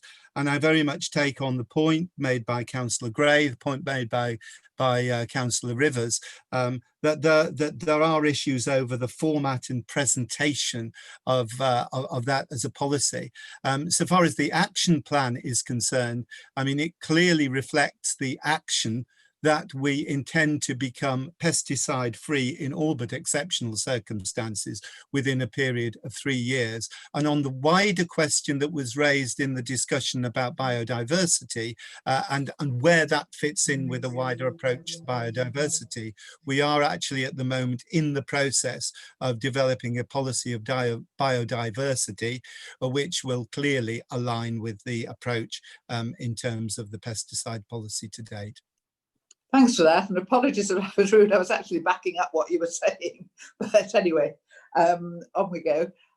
So we've got the pesticides. There are financial implications, and we know that, and we have to temper our enthusiasm for the delivery of the action plan because of that. But on the whole, I think we commend this policy and we support it fully, and hoped that we can manage to deliver as much of it as possible. I suppose that's all we can say at the moment. We'll give it our best shot because certainly as a council, that's what we all intend to achieve. So thank you very much for that, Councillor Williams. Can we move on to the green spaces strategy? And Councillor Darcy, you're going to introduce this. Yes, I am. I'm doing this in the absence of Councillor Brian Edmonds, who is the chair of the working group that was set up by this committee to scope the green spaces strategy. And we produced a report which was very well written by Yasmin. Thank you, Yasmin.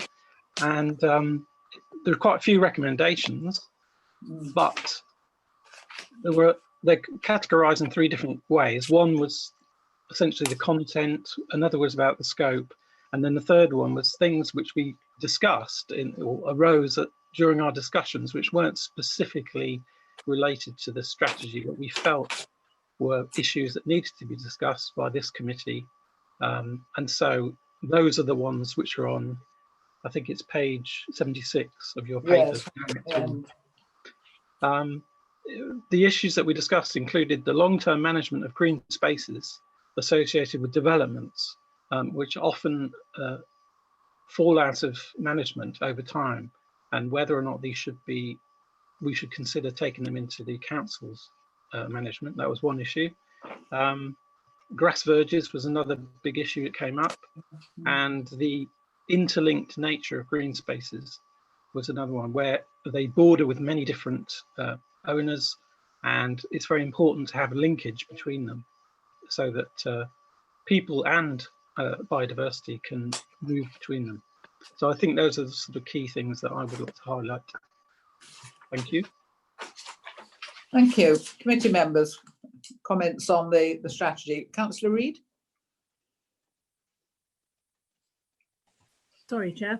Thank you. No problem. I particularly enjoyed reading this because I am the Borough Council person for the AONB, and we discussed exactly these sorts of things. The point I'd like to make is that we cannot work on this alone. We will have to work with all authorities, different bodies, wildlife, people, and it's got to be a not only interlinked spaces, but it's got to be, we've got to work together with other groups. And so I don't know, perhaps this could be perhaps our contribution, but you know, how are we going to link with other groups? That's my point. Thank you. Thank you very much, Councillor. Oh, sorry, Yasmin, you want to speak to us? Thank you, Chairman. So picking up on Councillor Reid's point, I think it's really a very good one. There are lots of stakeholders in this area. You'll see on recommendation 1C, so I think it must be page 75 of the document. Thank you.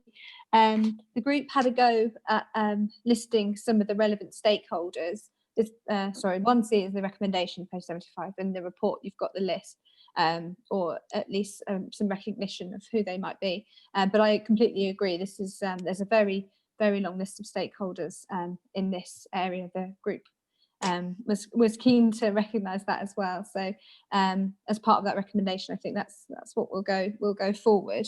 I just wanted to also say that this is the first working group of sort of this version of the Environment ONS committee. So I hope the committee is pleased with the report and the outcomes, and if it's satisfied with the recommendations, then hopefully we can approve them to go onto the executive at an appropriate time. As I say, this is a bit of a policy development for the committee.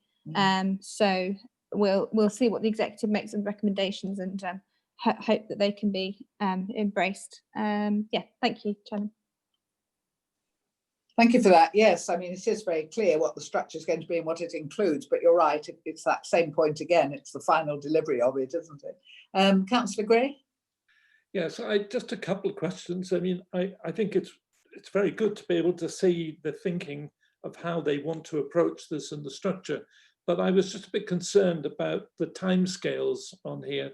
How long is it going to take us to get a strategy is all encompassing this, and also the resources it might need? It does strike me as slightly more than 3 2-hour meetings.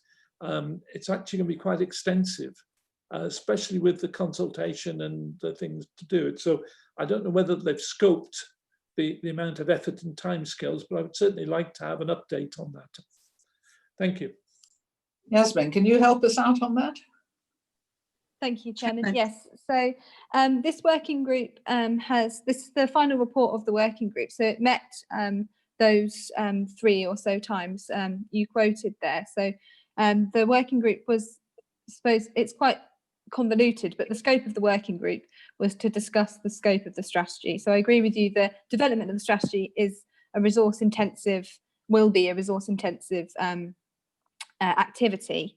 However, the purpose of this report was to make sure the ONS had some contribution to that strategy. So, but I agree with you. I also think it's important, when I speak to Matt Lank, I'll raise it as well, that this committee, when that strategy is written, as it's being written, that this committee stays up to date with that, so it can see the fruits of its labour. Thank you. And also to see how you're intending to deliver some of these things, you know, which are following on from Councillor Reid's points, you know, about stakeholders. So, you know, so we can get reassurance. Chairman? Sorry, yes, sorry.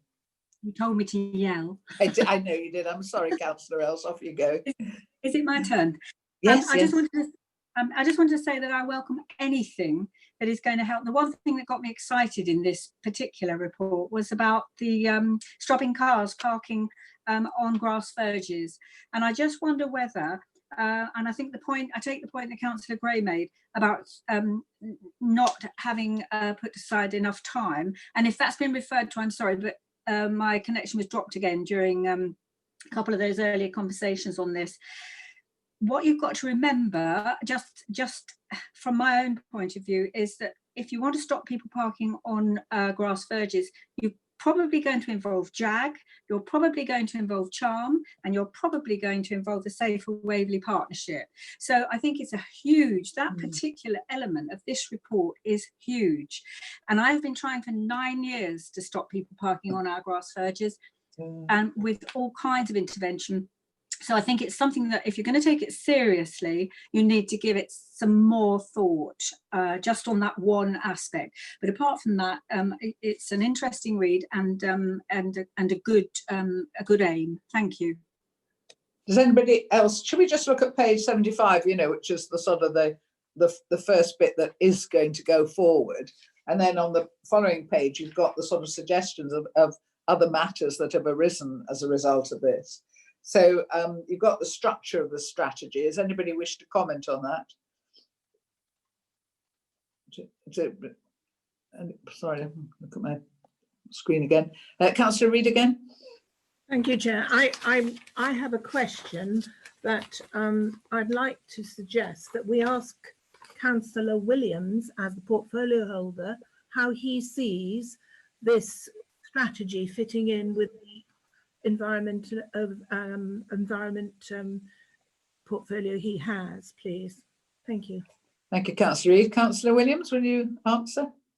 Yeah, I suppose briefly, I mean, in terms of the scoping document as we now see it, it would appear to be compatible with our climate emergency action plan, and it would be eminently supportive of it. I mean, beyond that, at this point, I wouldn't want to sort of comment further on it, but clearly I think it is a very important document, and I'd like to congratulate the working group on everything that's gone into creating it.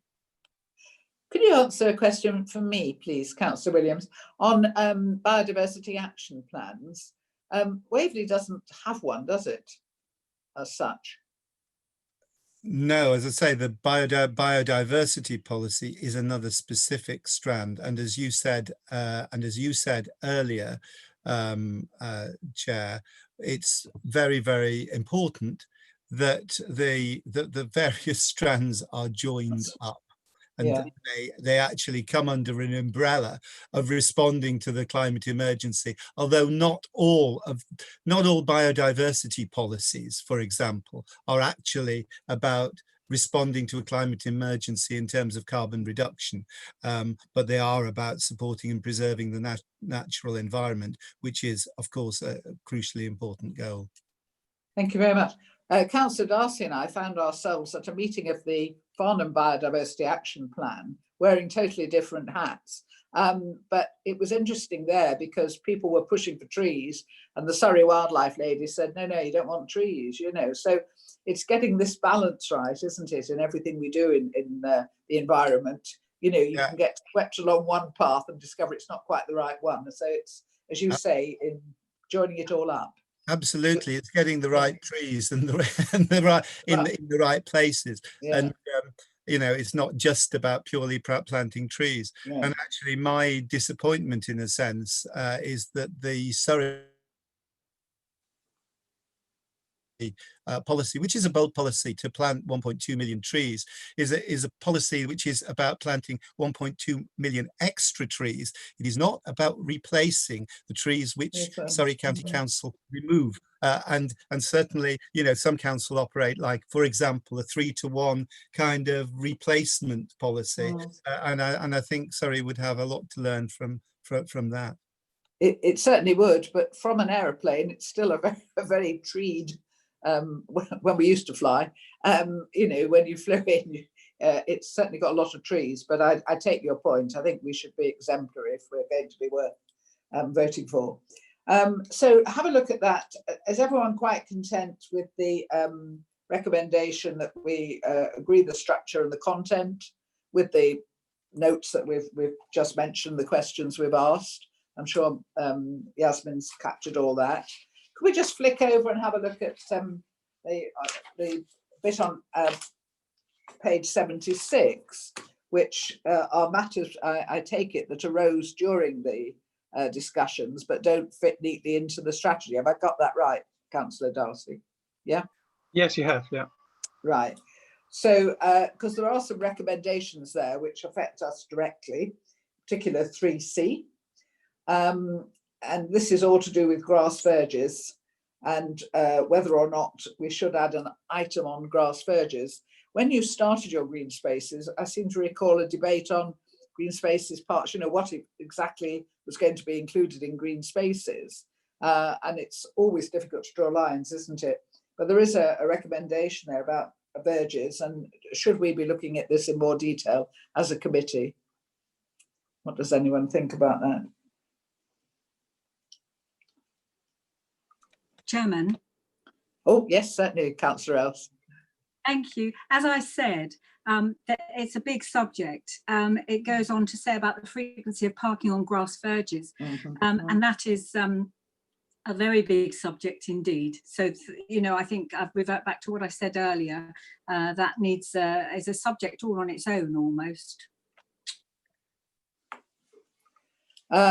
Yasmin, where are you? Are you around somewhere? Looking at that one, I mean, what could we put onto our work programme that would be of use in relating to grass verges and perhaps parking? I mean, are the two things inevitably linked?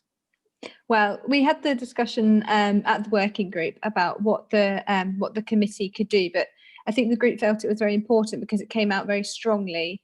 The group felt very strongly about it and felt that we Councillor Darcy will remember, we sort of went down every avenue as to what this committee could do, what Waverley as a borough could do, more importantly, to prevent that.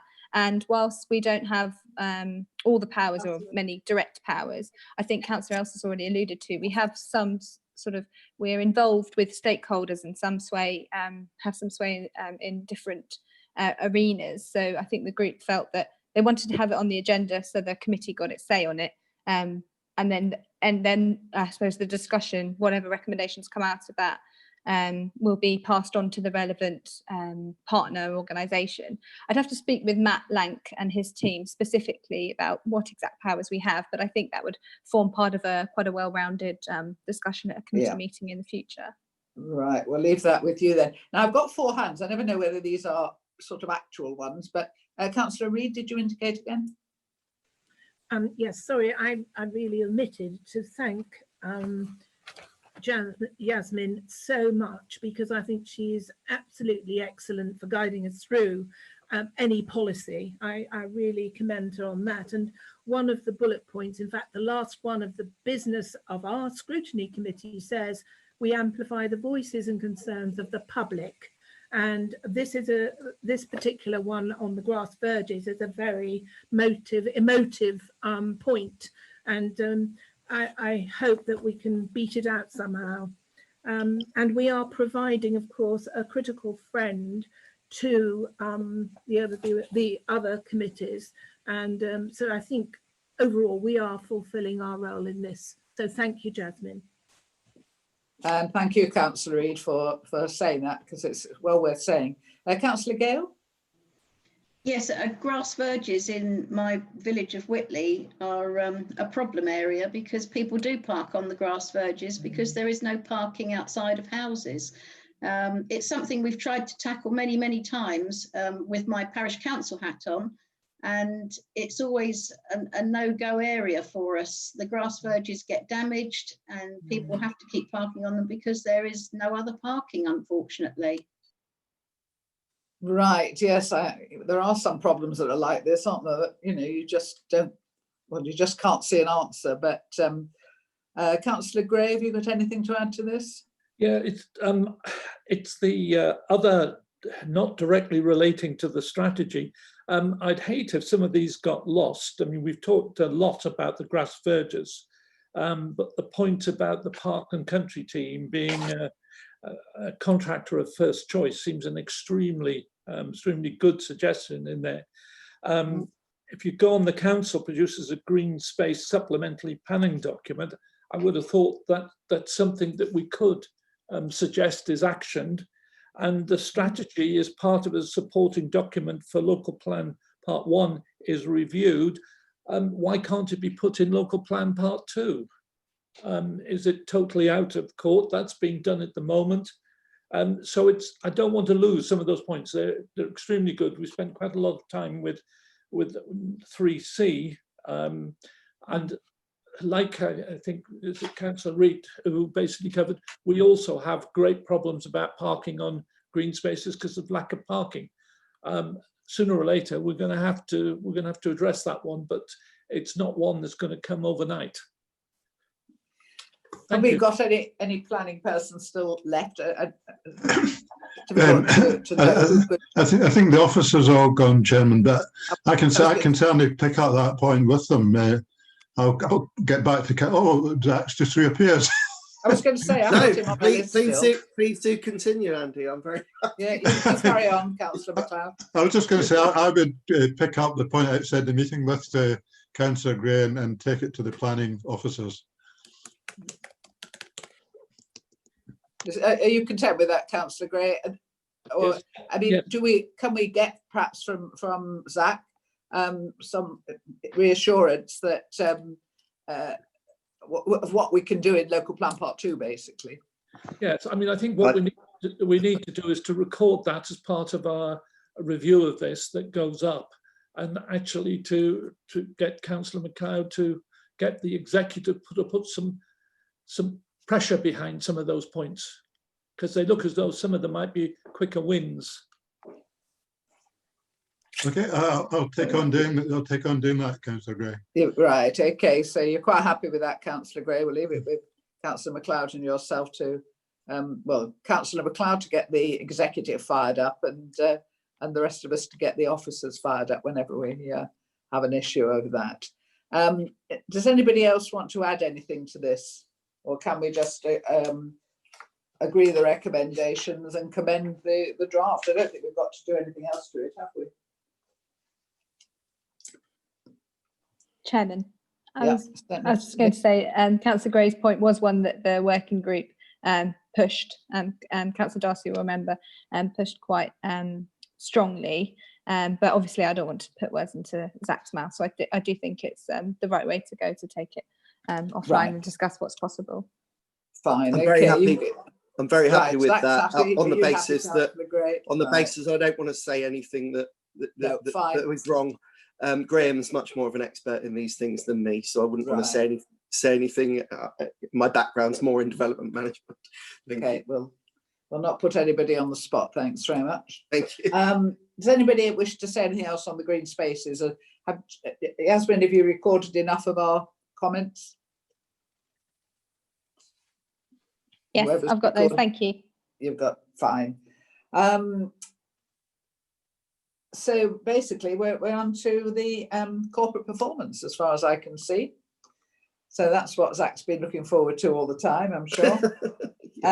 So it's on that separate. I'll find it, right? Separate bundle that we all got. I hope we've all got it, and we're going to try and keep this very brief, you know, for the future, and really just highlight, you know, the areas of either new areas or areas of concern. So I think Zach comes first, doesn't he, in the pile? Yep, that's correct.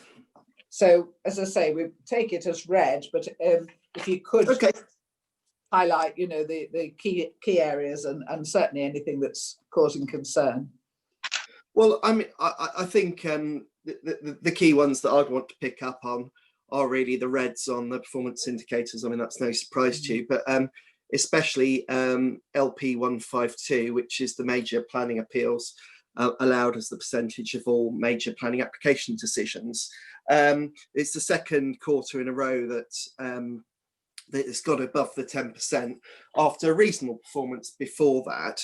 I mean, I've got some data, actual sort of numbers to go behind it, and you'll see that the reason I'm providing that rather than just the percentages is because it shows that actually small numbers can make quite a big difference to the percentages. So the running total, if you take April 2018, so to March 2020, so the 8 quarters, the 24 months, the running total is actually just crept above the 10% for the first time, which, you know, would actually start to recognise a standards authority in terms of interventions by central government.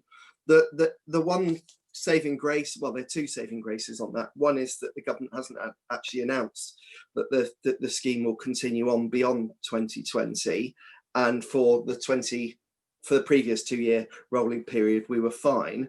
But the second saving grace is that actually the 2 years isn't really a 2-year rolling period. It's 2 years plus 9 months to allow any further appeal decisions to come through the process. So the next assessment by government, if they do decide to do an assessment on planning performance and do designations of authorities, their next assessment would be in Q1 of next year, which confusingly is not Q1 of a financial year, it's Q1 of the actual calendar year.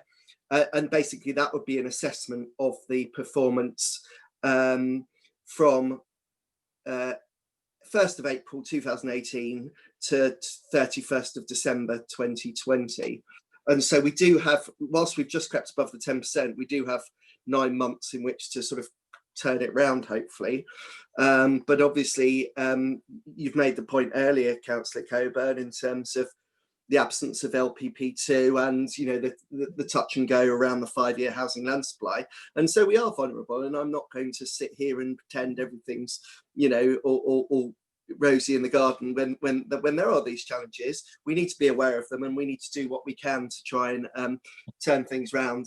Certainly in terms of planning applications and planning appeals, I've now I don't like to step in too much or tread on the toes of my development management team or Beth Hallen-Smith, but what I am doing is now personally reviewing all refusals that go out of the door, just to make sure that, you know, we're not we're taking a consistent approach across the areas.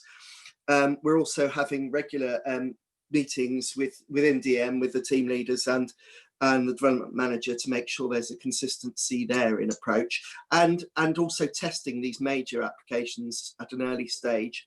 I also I came to L&S very early on in my tenure with Waverley, and we talked about appeals performance, didn't we?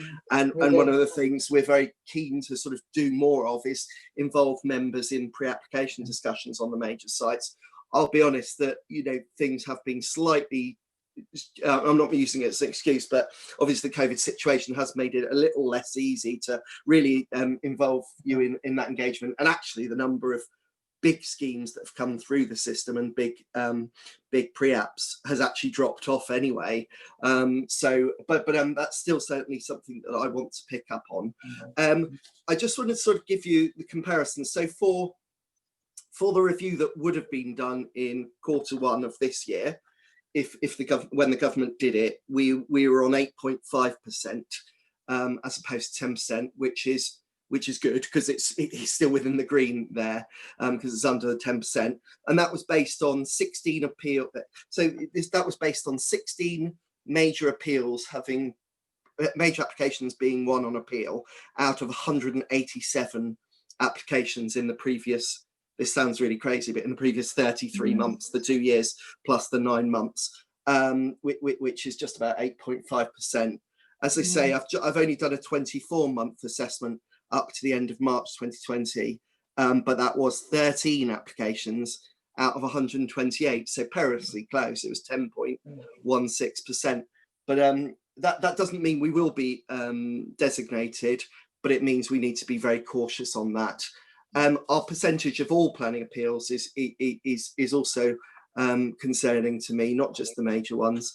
Just in terms of, I don't think it reflects particularly well on the council. I mean, we are talking about that is a percentage of all planning appeals, not a percentage of all planning applications won on appeal, of course. Otherwise, that would be very shocking, but it is still pretty high, national average being around the 30% mark. And we had a few appeal decisions in the fourth quarter of the 2019-2020 year, which went against us, some of which were these 5-year land supply arguments, particularly ones in Alfold that I can think of. We have been winning appeals as well, but it's just something I really need to, you know, keep a weather eye on. And then I appreciate we're sort of running over, but the only other one that sort of really sort of strikes you in terms of looking at the reds is the actual numbers of dwellings commenced and the cumulative projection. You know, I don't want to make excuses, but to a certain degree, that is not within our hands. And as you know, there are we did a calculation recently, and I think we've got about 4,000 homes that are consented that haven't been started, and yet. And I'm not being political about that, but yet planners are often blamed for being the blockage in the system, and there is a lot of mothballing of sites. I'm not making excuses, but that is a fact. But we'll always be blamed, and if we don't meet our targets, they put even more punitive measures on us in terms of housing delivery tests. So, you know. No, thank you, Zach. I mean, we all understand the problem that we don't actually build the houses, and it's a really frustrating part of the system. In fact, the last trip I had to the MHCLG was with John Ward to get something called in, but also to make the point, you know, that we don't actually build the houses. So that is something that over which we don't have any control. We do have control over local plan part 2. Yes, we do. So, you know, the things that we have to concentrate on are the things that we can actually get. Absolutely. And if we've at least have got a complete development plan, then at least we can argue for plan-led development. Yeah, no, I totally get that. You yeah, know, absolutely. whereas, you know, at the moment we can't. So, you know, we sort of fail all around. And I'm really pleased you mentioned sort of getting back to working with members more. I've always said a quick phone call is so much better than an email conversation sometimes in planning. You know, pick up the phone, just say, is there anything on this site I should know about or whatever? And, you know, it used to be a habit in this authority. I think Peter Isherwood will remember that, you know, officers always picked up the phone at the beginning and said, you know, is there anything I ought to know about this site, anything particular about the topography? And you know, we would just throw in our 2 penneth for what it was worth. There was a sort of much better working relationship. So well, I'd like to hope that, you know, that in the 6 months, and I've got to pass on some bad news, that I've got my letter today confirming I have passed my probation, so you're stuck with me, I'm afraid. Well done, congratulations. Thank you.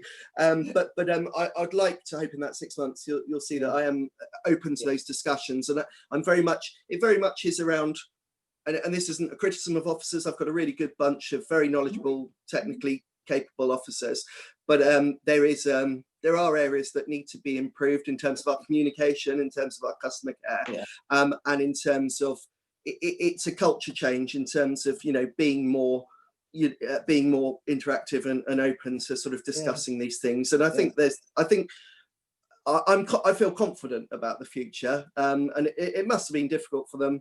I'm not making excuses, but it must have been difficult having that lack of sort of strategic direction. And obviously I'm still learning the ropes. I'm certainly not a finished article, but certainly I'm getting to know Waverley and the issues. And I would just put out the message that, you know, I'm very happy to be contacted by any member at any time on any matter. I mean, I may well sometimes pass you on to Beth or Graham or one of their team if it's more appropriate for them to answer, but by all means do use me as a resource. No, I mean, you are exemplary in terms of answering. I can vouch for that. You know, you always come back. That's fine. And my criticism of the officers is they're all too nice. You know, and I think sometimes, you know, they should be a little more sort of what's the word I'm looking for? Because they're all so nice, and I don't want them to change really. It's but when it comes to the you know, writing a really definitive report, they sometimes try to see too many points of view. I think, you know. I think that comes from confidence, and I do certainly in development management. I do have a particularly young team. They're very capable, very bright, but they, you know, that does come with experience and that level of confidence to be able to.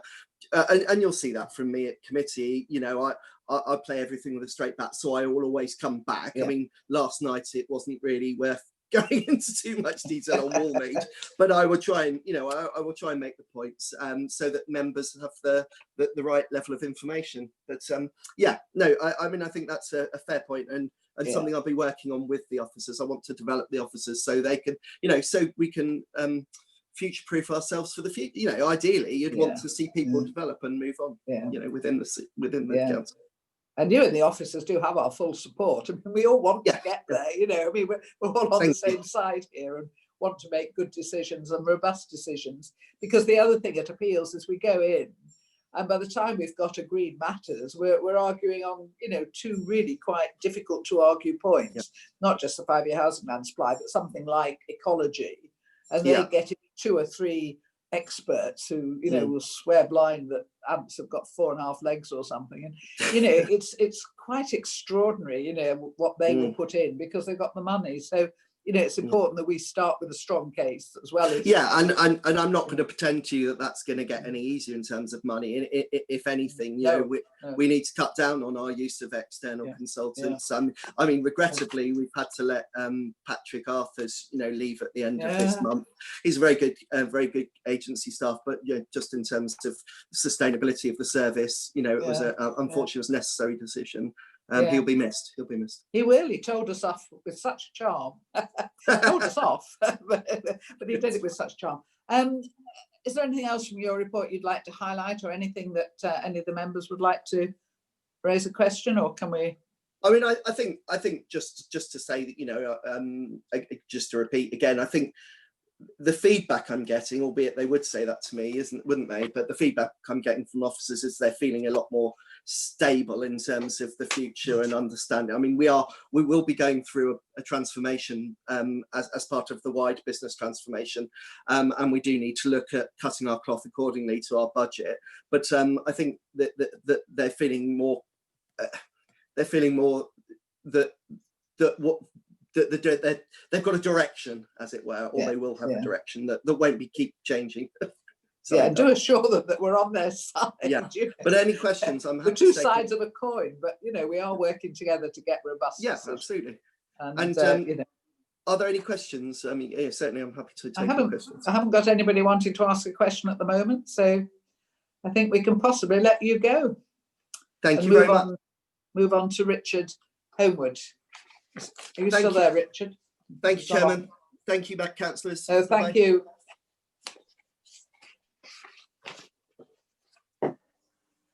Thank you, Chair. I assume you've read the text of the performance report there. In terms of the performance indicators, as I said earlier, you'll notice that the rejection rate for recycling is now in the green. It's dropped significantly since we've taken the bring site waste out of that waste stream. But of course, that does then mean that if you look at the bottom, the ENI 191 residual household waste has gone up because that waste is now counted as residual household waste and not recycling. So that's part of the reason the residual waste per household has gone up. The Q4 always has the Christmas in it as well, the residue of Christmas in the new year. Collections are in there. And of course, at the end of that quarter, the last week of that quarter was lockdown.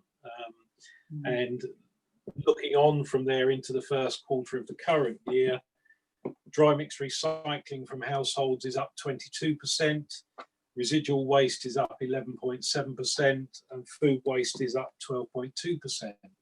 And that's all waste that's been transferred from the commercial waste stream to the domestic waste stream because people are all at home.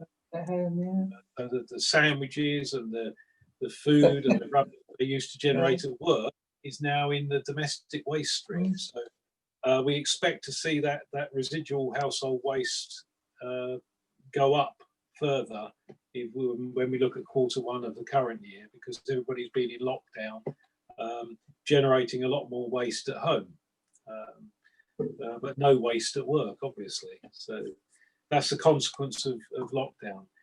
All the other performance indicators, apart from street cleaning, are in the green, which is really positive.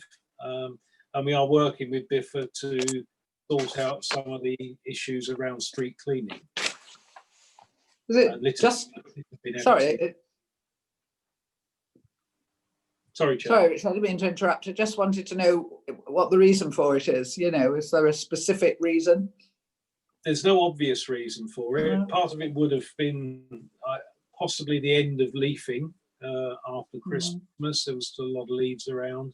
So that may be part of the reason for streets failing the standard. And that's what this figure's about. It's about the officers going out and inspecting the streets and grading them and see if they fail the standard. So lots of possible reasons for it. The contractor, right at the end of Q4, diverted some resources to keep the refuse collection service going. We did bring that to the members that they had to take street cleaning staff off to maintain the refuse and recycling collections. Yeah. But that was only in the last week. So there's some other issues there we need to resolve with the contractor and see how things are going in next quarter. Because up until then, they had been performing reasonably well. Yeah, I mean, you know, I haven't had huge problems with them. I've got Yasmin indicating, so should I take Yasmin and then throw it open or come back to you, Richard? Yasmin? Fine. Thank you, Chairman. It was precautionary hands up while we're on the KPIs. I thought it worth. I mean, we may well do this afterwards. Worth highlighting the covering report for that report, and asking the committee's views on the proposed new KPIs and the discontinuation of the other one. I just wanted to make sure that didn't get lost in conversation. Sorry if I've preempted discussion. No, not at all. Richard, do you want to come back, or have you finished? Do you want to talk about the new KPIs? Well, I finished on most of it. The new KPIs there, E4A and E4B, you'll be aware now that the food waste collections are carried out by a separate vehicle and crew. And the view was that potentially they could have more missed bins in that respect, because there'll be 2 vehicles and crews collecting waste instead of 1. So the targets are there for both food waste collections and for residual waste and recycling, to make it fairer for the contractor to be able to achieve those targets. Right, because effectively what's happening. So what's happening is you were having around 104,000 collections a week. You're now actually having 156,000 collections a week. So we felt it was only fair for the contractor to have an adjusted target. Yeah, I think that's fair. I've got Councillor Hyman indicating.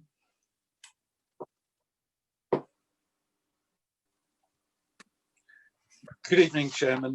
Thank you very much. Am I able to participate in this meeting? Because I only just understood when the Councillor Darcy said that Councillor Edmonds wasn't present, that I might have the right to substitute and speak at this meeting. Yes, no, you've perfect right to speak, don't worry. Okay, I'll take up the matter. You're speaking to the matter in hand.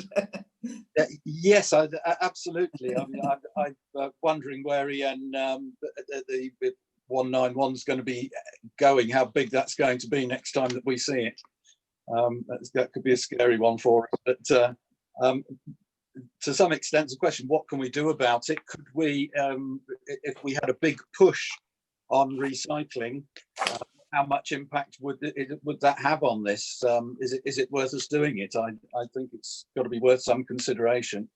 I was particularly interested in the new data that's going to be coming forward in future. And it's just above the table on page 22, Chairman.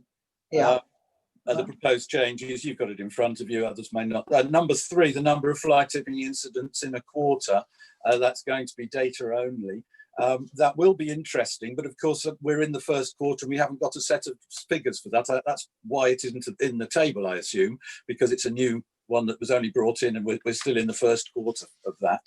But I wondered whether Richard could tell us, will you be able to give us any historic or past data that we'll be able to compare with it, because now's the time to ask rather than at the next meeting when we might just get it there. Will that be available? Thanks, Chairman. Okay, Richard, can you answer Councillor Hyman? Yes, Chair, we do have historic data on the number of fly tips across the borough, so we will be able to compare the figures for Q1 with the previous year and the previous Q1. So we've got historic data going back a few years on fly tipping. And you do need historic data, don't you? Not just know, like for like, when because you don't get a pattern. You need to do it over a certain length of time. But it will be very interesting to see what does happen. I haven't got anybody else who wishes to speak. Sorry, Richard. Yeah.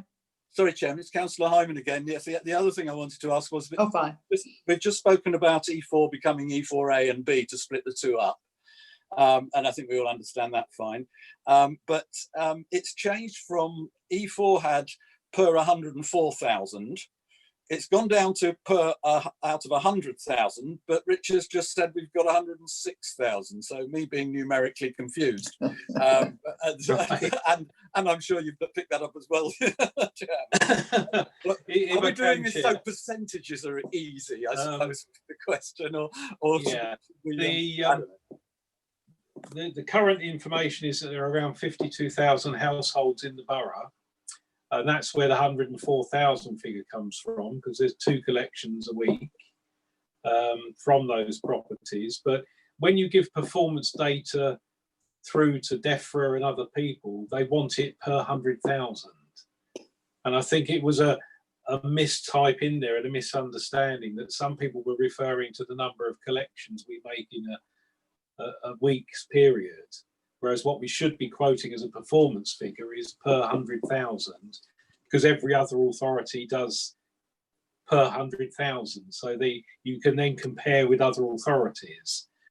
For instance, Hastings has 84,000 households, so the figure would be very different if you didn't have a standard base to quote them on. So every local authority quotes performance per 100,000 properties or 100,000 collections. Okay, so what you're saying there is that we've actually been overstating our numbers by 2% for the past few years.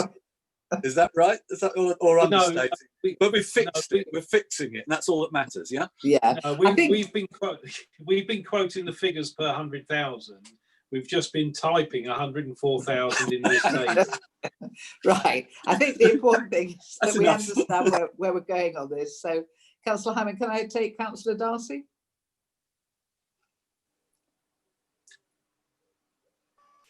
Hi, yeah.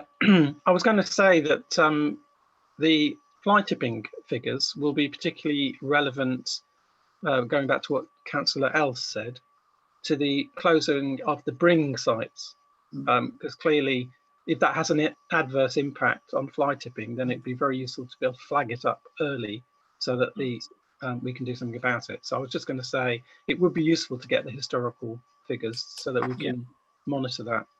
Thank you. I think, Chair, there are two things there. One is the fly tip data we got doesn't include the bring sites. So the fly tipping data is fly tipping elsewhere in the borough, other than our bring sites. So all of the very significant fly tipping at our bring sites hasn't been recorded in the fly tipping figures, which are just the fly tipping around the borough. So yes, if closure to bring sites means more fly tipping around the borough in lanes and alleyways and verges, then it will show up in the fly tipping figures. I mean, one thing, I think it was Councillor Gale who said it, and she's so right, that when you have any bin, it doesn't matter what it is, people always add to it. You know, they put stuff on the top of it, whether it's a commercial big one of those big hoppers, you know. I mean, it's extraordinary. You walk past them and somebody's put a whole load of rubbish on top inside if they can get in, you know. So that I don't understand why, you know, why you don't take your rubbish home.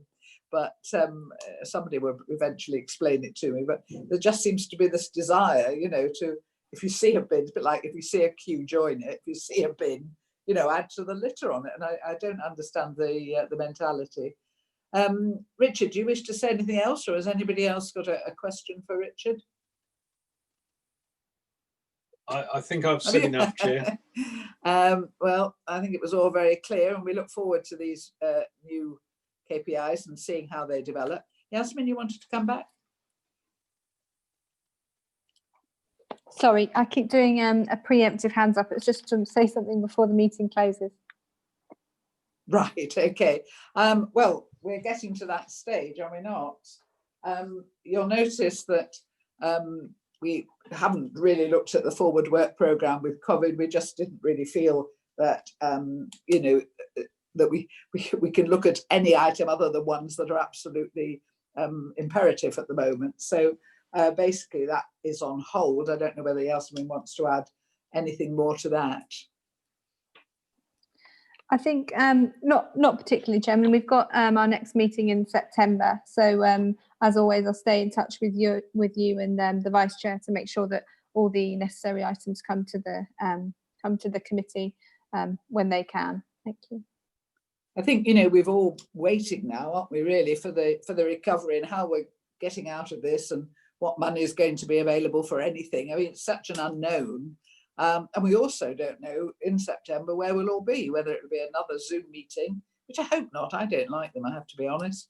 But, you know, I know some people think they're the bee's knees because it saves you getting into your car. So I take both points. But who knows? Who knows what we'll be doing in September? But that's why you haven't got a committee programme. And remember, we are going to change the order to bring that at the beginning of the agenda. But tonight, because it wasn't a particularly important subject, we put it at the end. Does anybody else have, oh, Yasmin, are you still indicating? No. Sorry, I forgot to take my hand down. That's As just that fine. last thing about a webinar that I wanted to mention to the whole committee, but other than that, no. Right, would you want to do that now? I haven't got anybody else indicating. Oh, sorry, I've got Councillor Hyman, so we'll take him first. Thank you, Chairman. Yes, I'm just slightly concerned that residents might be thinking that if we're not going to be doing any scrutiny at all over the summer and whatever, this is, can we just reassure people that we will be able to obviously bring up issues by email? I'm just wondering what sort of resources we've got available to us in over the next 3 months, let's say, for a start, because you can't predict any further, in terms of officer time for anything which comes up or needs to be looked at, because you know, obviously life doesn't stop for the next 3 months. No, most of the stuff, Councillor Hyman, on the agenda that we've looked at will obviously have to be looked at as we go through, including before it comes back. So local plan part 2 will have to get involved in that anyway, not as a committee, but as individuals. The same with climate emergency, the climate action plan policy. So it's not as though we'll be sitting back doing nothing. But in terms of putting forward a work programme, we felt we should just wait and see where we end up and how the, you know, we are in such an unknown situation in terms of resources. I don't know whether Yasmin can answer your question about what officer time. I mean, Yasmin is around, but have you got an answer to that, Yasmin, or is it as much up in the air as everything else? Well, I was just going to say, in terms of committee meetings, sort of the timetable isn't that much different from it would have been in previous years. So we would have had a meeting June, July, and then we would have had one in September. So nothing's changed in terms of committee meetings. I would definitely encourage members, as you suggested, Councillor Hyman, to get in touch via email, phone call during that time, as always, to make sure that issues are being raised. So always try and push that very much. So hopefully nothing's changed too much. I suppose my message to the committee is, if you do see something that you think this committee should be scrutinising or having involvement with, please do let me know, let the chair and the vice chair know as well. Yeah. And yeah, as always, thank you. Yes, because normally the last thing on the agenda is, you know, have we got any items you want to bring to the next committee? And it was my point really that at the moment we're not really sure where we're going to be, but if anybody has any burning issue, then you know, do say so. But we will be looking at local plan part 2 in September. That's really the big focus, I would have thought, but open to suggestions. So if you haven't got anything actually at the moment, by all means, as Yasmin said, just email these suggestions in and we'll put everything on the agenda that we feel is that we can do justice to. Does anybody else wish to say anything before I close the meeting? Yasmin, you wanted to mention something about the webinar? Thank you, Chairman. Yes, so last point, members may be aware that Waverley Borough Council is a member of the Local Government Association, and because of that we get access to free webinars. I'm not sure if there's a limit on number of people we can send, but it might be of interest to the committee that there's one called Spotlight on Green Reset. It's about the short, medium and long-term responses of the council that could correlate with sustainability goals. So it's by the LGA, it's a webinar event. I'll send the details through in an email, but just to say that members can expect that information from me. And I think I'll be going along if I can. So just expect that from me in an email. Thank you. Yeah, and you know, I think as many as possible, you know, whatever the limit is. I can't see that, well, I don't know. I don't know what I'm talking about, so I won't say anymore, but I hope the limit isn't so tight that we can't send more than one person. I hope we can actually, you know, as a committee, go and get ourselves informed. It would be good. Anything else that anyone wishes to raise before I close the meeting? Yes, Chairman. I don't know how other members feel. I'm happy for you to close the meeting, and I would just ask, could we perhaps hang around for 2 or 3 minutes afterwards, after the webcast has been switched off, so that other members of the committee can share their experience of the webcast. I mean, I've had 1 or 2 people dropping out at times and that sort of thing, and it would be nice for us just to be able to note it now rather than have to talk about it by email after the meeting. But if people are missing parts of meetings, that's not the government's changes to the law require that, that people are able to hear and be heard throughout the meeting. And if we're not doing that, we need to try and sort that out to make sure it's okay. So would you mind if we just... Well, I'm not sure, I don't mind what you do, but I'm not sure that that's going to result in anything. I mean, I've got nothing to add to it because I never watched the webcast, so I've no idea. So I would have thought that's something the officers have heard, and it would be very much in their sort of remit to go and check the webcast and see where it's falling out, rather than for us, unless anybody else has had huge problems that they want to share. Sorry, Chairman, I wasn't referring just to the webcast. I mean, I've got that on the left eye, but the Zoom meeting itself, actually, I was really referring. So I'm sorry, I misled you there. It's this meeting itself, the ability to get into the meetings, the ability to hear other people, and I think, yeah, I mean, I would have thought all the meetings we've done so far have had the odd glitch, but 90% of it, if not more, has worked. And it tends to be just the odd machine that freezes in certain places. You know, I can't see any big issue. I mean, we have issues with it, but then, you know, that's technology. But does anybody else feel greatly that this is something we wish to stay and discuss? Or you're quite happy that the officers are... Sorry? Who was that? Chairman, if I could just sort of make a comment there. I think where members are having issues and perhaps dropping out. We had some issues yesterday on the Western Planning Committee where some Farnham members were experiencing sort of instability in their connection, and that's actually a local issue. It's not the Zoom platform itself, it's members' own local broadband connection, and if there's a lot of activity on the line sort of in the vicinity, or if you've got other people in the house who are online using the Wi-Fi, then that will affect the quality of your connection to the meeting. But it's not a problem with Zoom itself. It's sort of outside of the control of the council. I mean, I think Councillor Reid, did you indicate, is that a new hand? Yeah. Thank you. Yes, I know Fiona has produced 4 pages of instructions. If ever, I'm looking at my right hand here, and one other little thing that one of my children recommended is that we switch off any other things we've got on our own computers before we get into Zoom. That's 2 things. Thank you. Yes, thanks for that. I mean, I haven't encountered any problems personally. Just occasionally I don't hear somebody, but I've never frozen so far. You know. We missed you completely at the annual meeting, Chairman. At the annual meeting. But that wasn't me freezing. That was something that went completely wrong. I don't know what went wrong. I didn't freeze. The whole thing went pear-shaped, but only for a few seconds. It is a legal matter, Chairman. We have to be able to hear and be heard. That's the point I'm saying, Councillor Hyman. Take it up with the legal people and the officers, because it's not something we can sort out. Councillor Darcy, you wanted to come in? Yeah, I just wanted to say Councillor Else is desperately trying to get your attention. Sorry, Councillor Else, in you come. Thank you so much, whoever that was who rescued me. I just want to say that I've had a terrible meeting tonight, really. I've missed so much of it. And nobody else is on the internet in my house. I don't know whether it's the weather. And I take your point, Chairman, that we must take it up with the officers, except that Councillor Hyman's point is a good one as well, because if it's a legal requirement that we can all hear, I probably missed a good, out of a 3-hour meeting, probably missed a good quarter of an hour of the meeting, and at vital points when I was really interested in what officers were saying, bang, it was gone.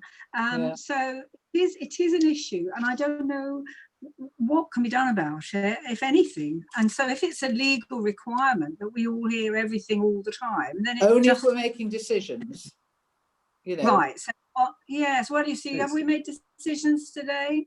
No, we never make decisions here. We just agree recommendations or whatever. I mean, a planning a planning meeting is Yeah, different, or council is or different. council, Yeah. or council.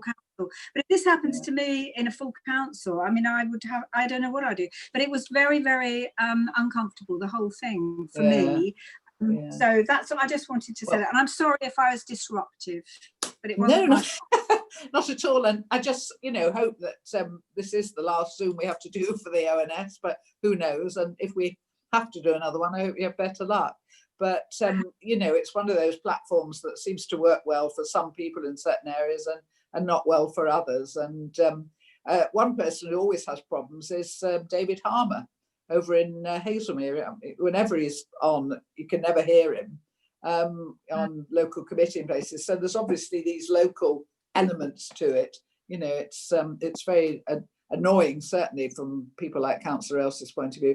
But I think it's something we just have to leave with the officers. We're going to have to use Zoom until we can use something else. We're going to have to keep within legal boundaries where we have to. And if Councillor Else, if you fell out, as it were, at a council meeting, we would have to stop the meeting until you were back in, if we were making decisions. So it's a tricky one, but I think it's something that's really beyond this committee.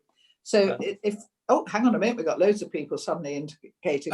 Can we remind people that we are still webcast, just in case they're wondering? Okay. Well, I hope it wouldn't make any difference, but Councillor Reid? Sorry, Chair, you've already... All right, Councillor Gale?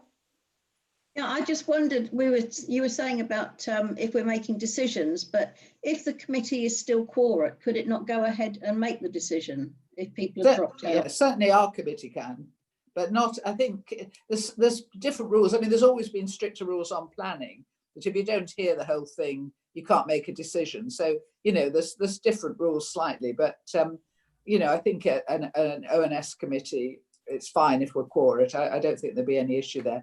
But this is something beyond me, as I say. It's something that, we're using. It's new technology. We're trying to be inclusive, and, we've had a few hiccups. But on the whole, I think it's working. So if that's to everyone's agreement, I would very much like to close the meeting. Is everyone quite happy with that? Thank you. In that case, right. Nobody objecting. Not even Councillor Else from a distance. So thank you very much indeed, all of you, and enjoy the rest of your evening. Thank you. Thank you, Chairman. Thank you, Chairman.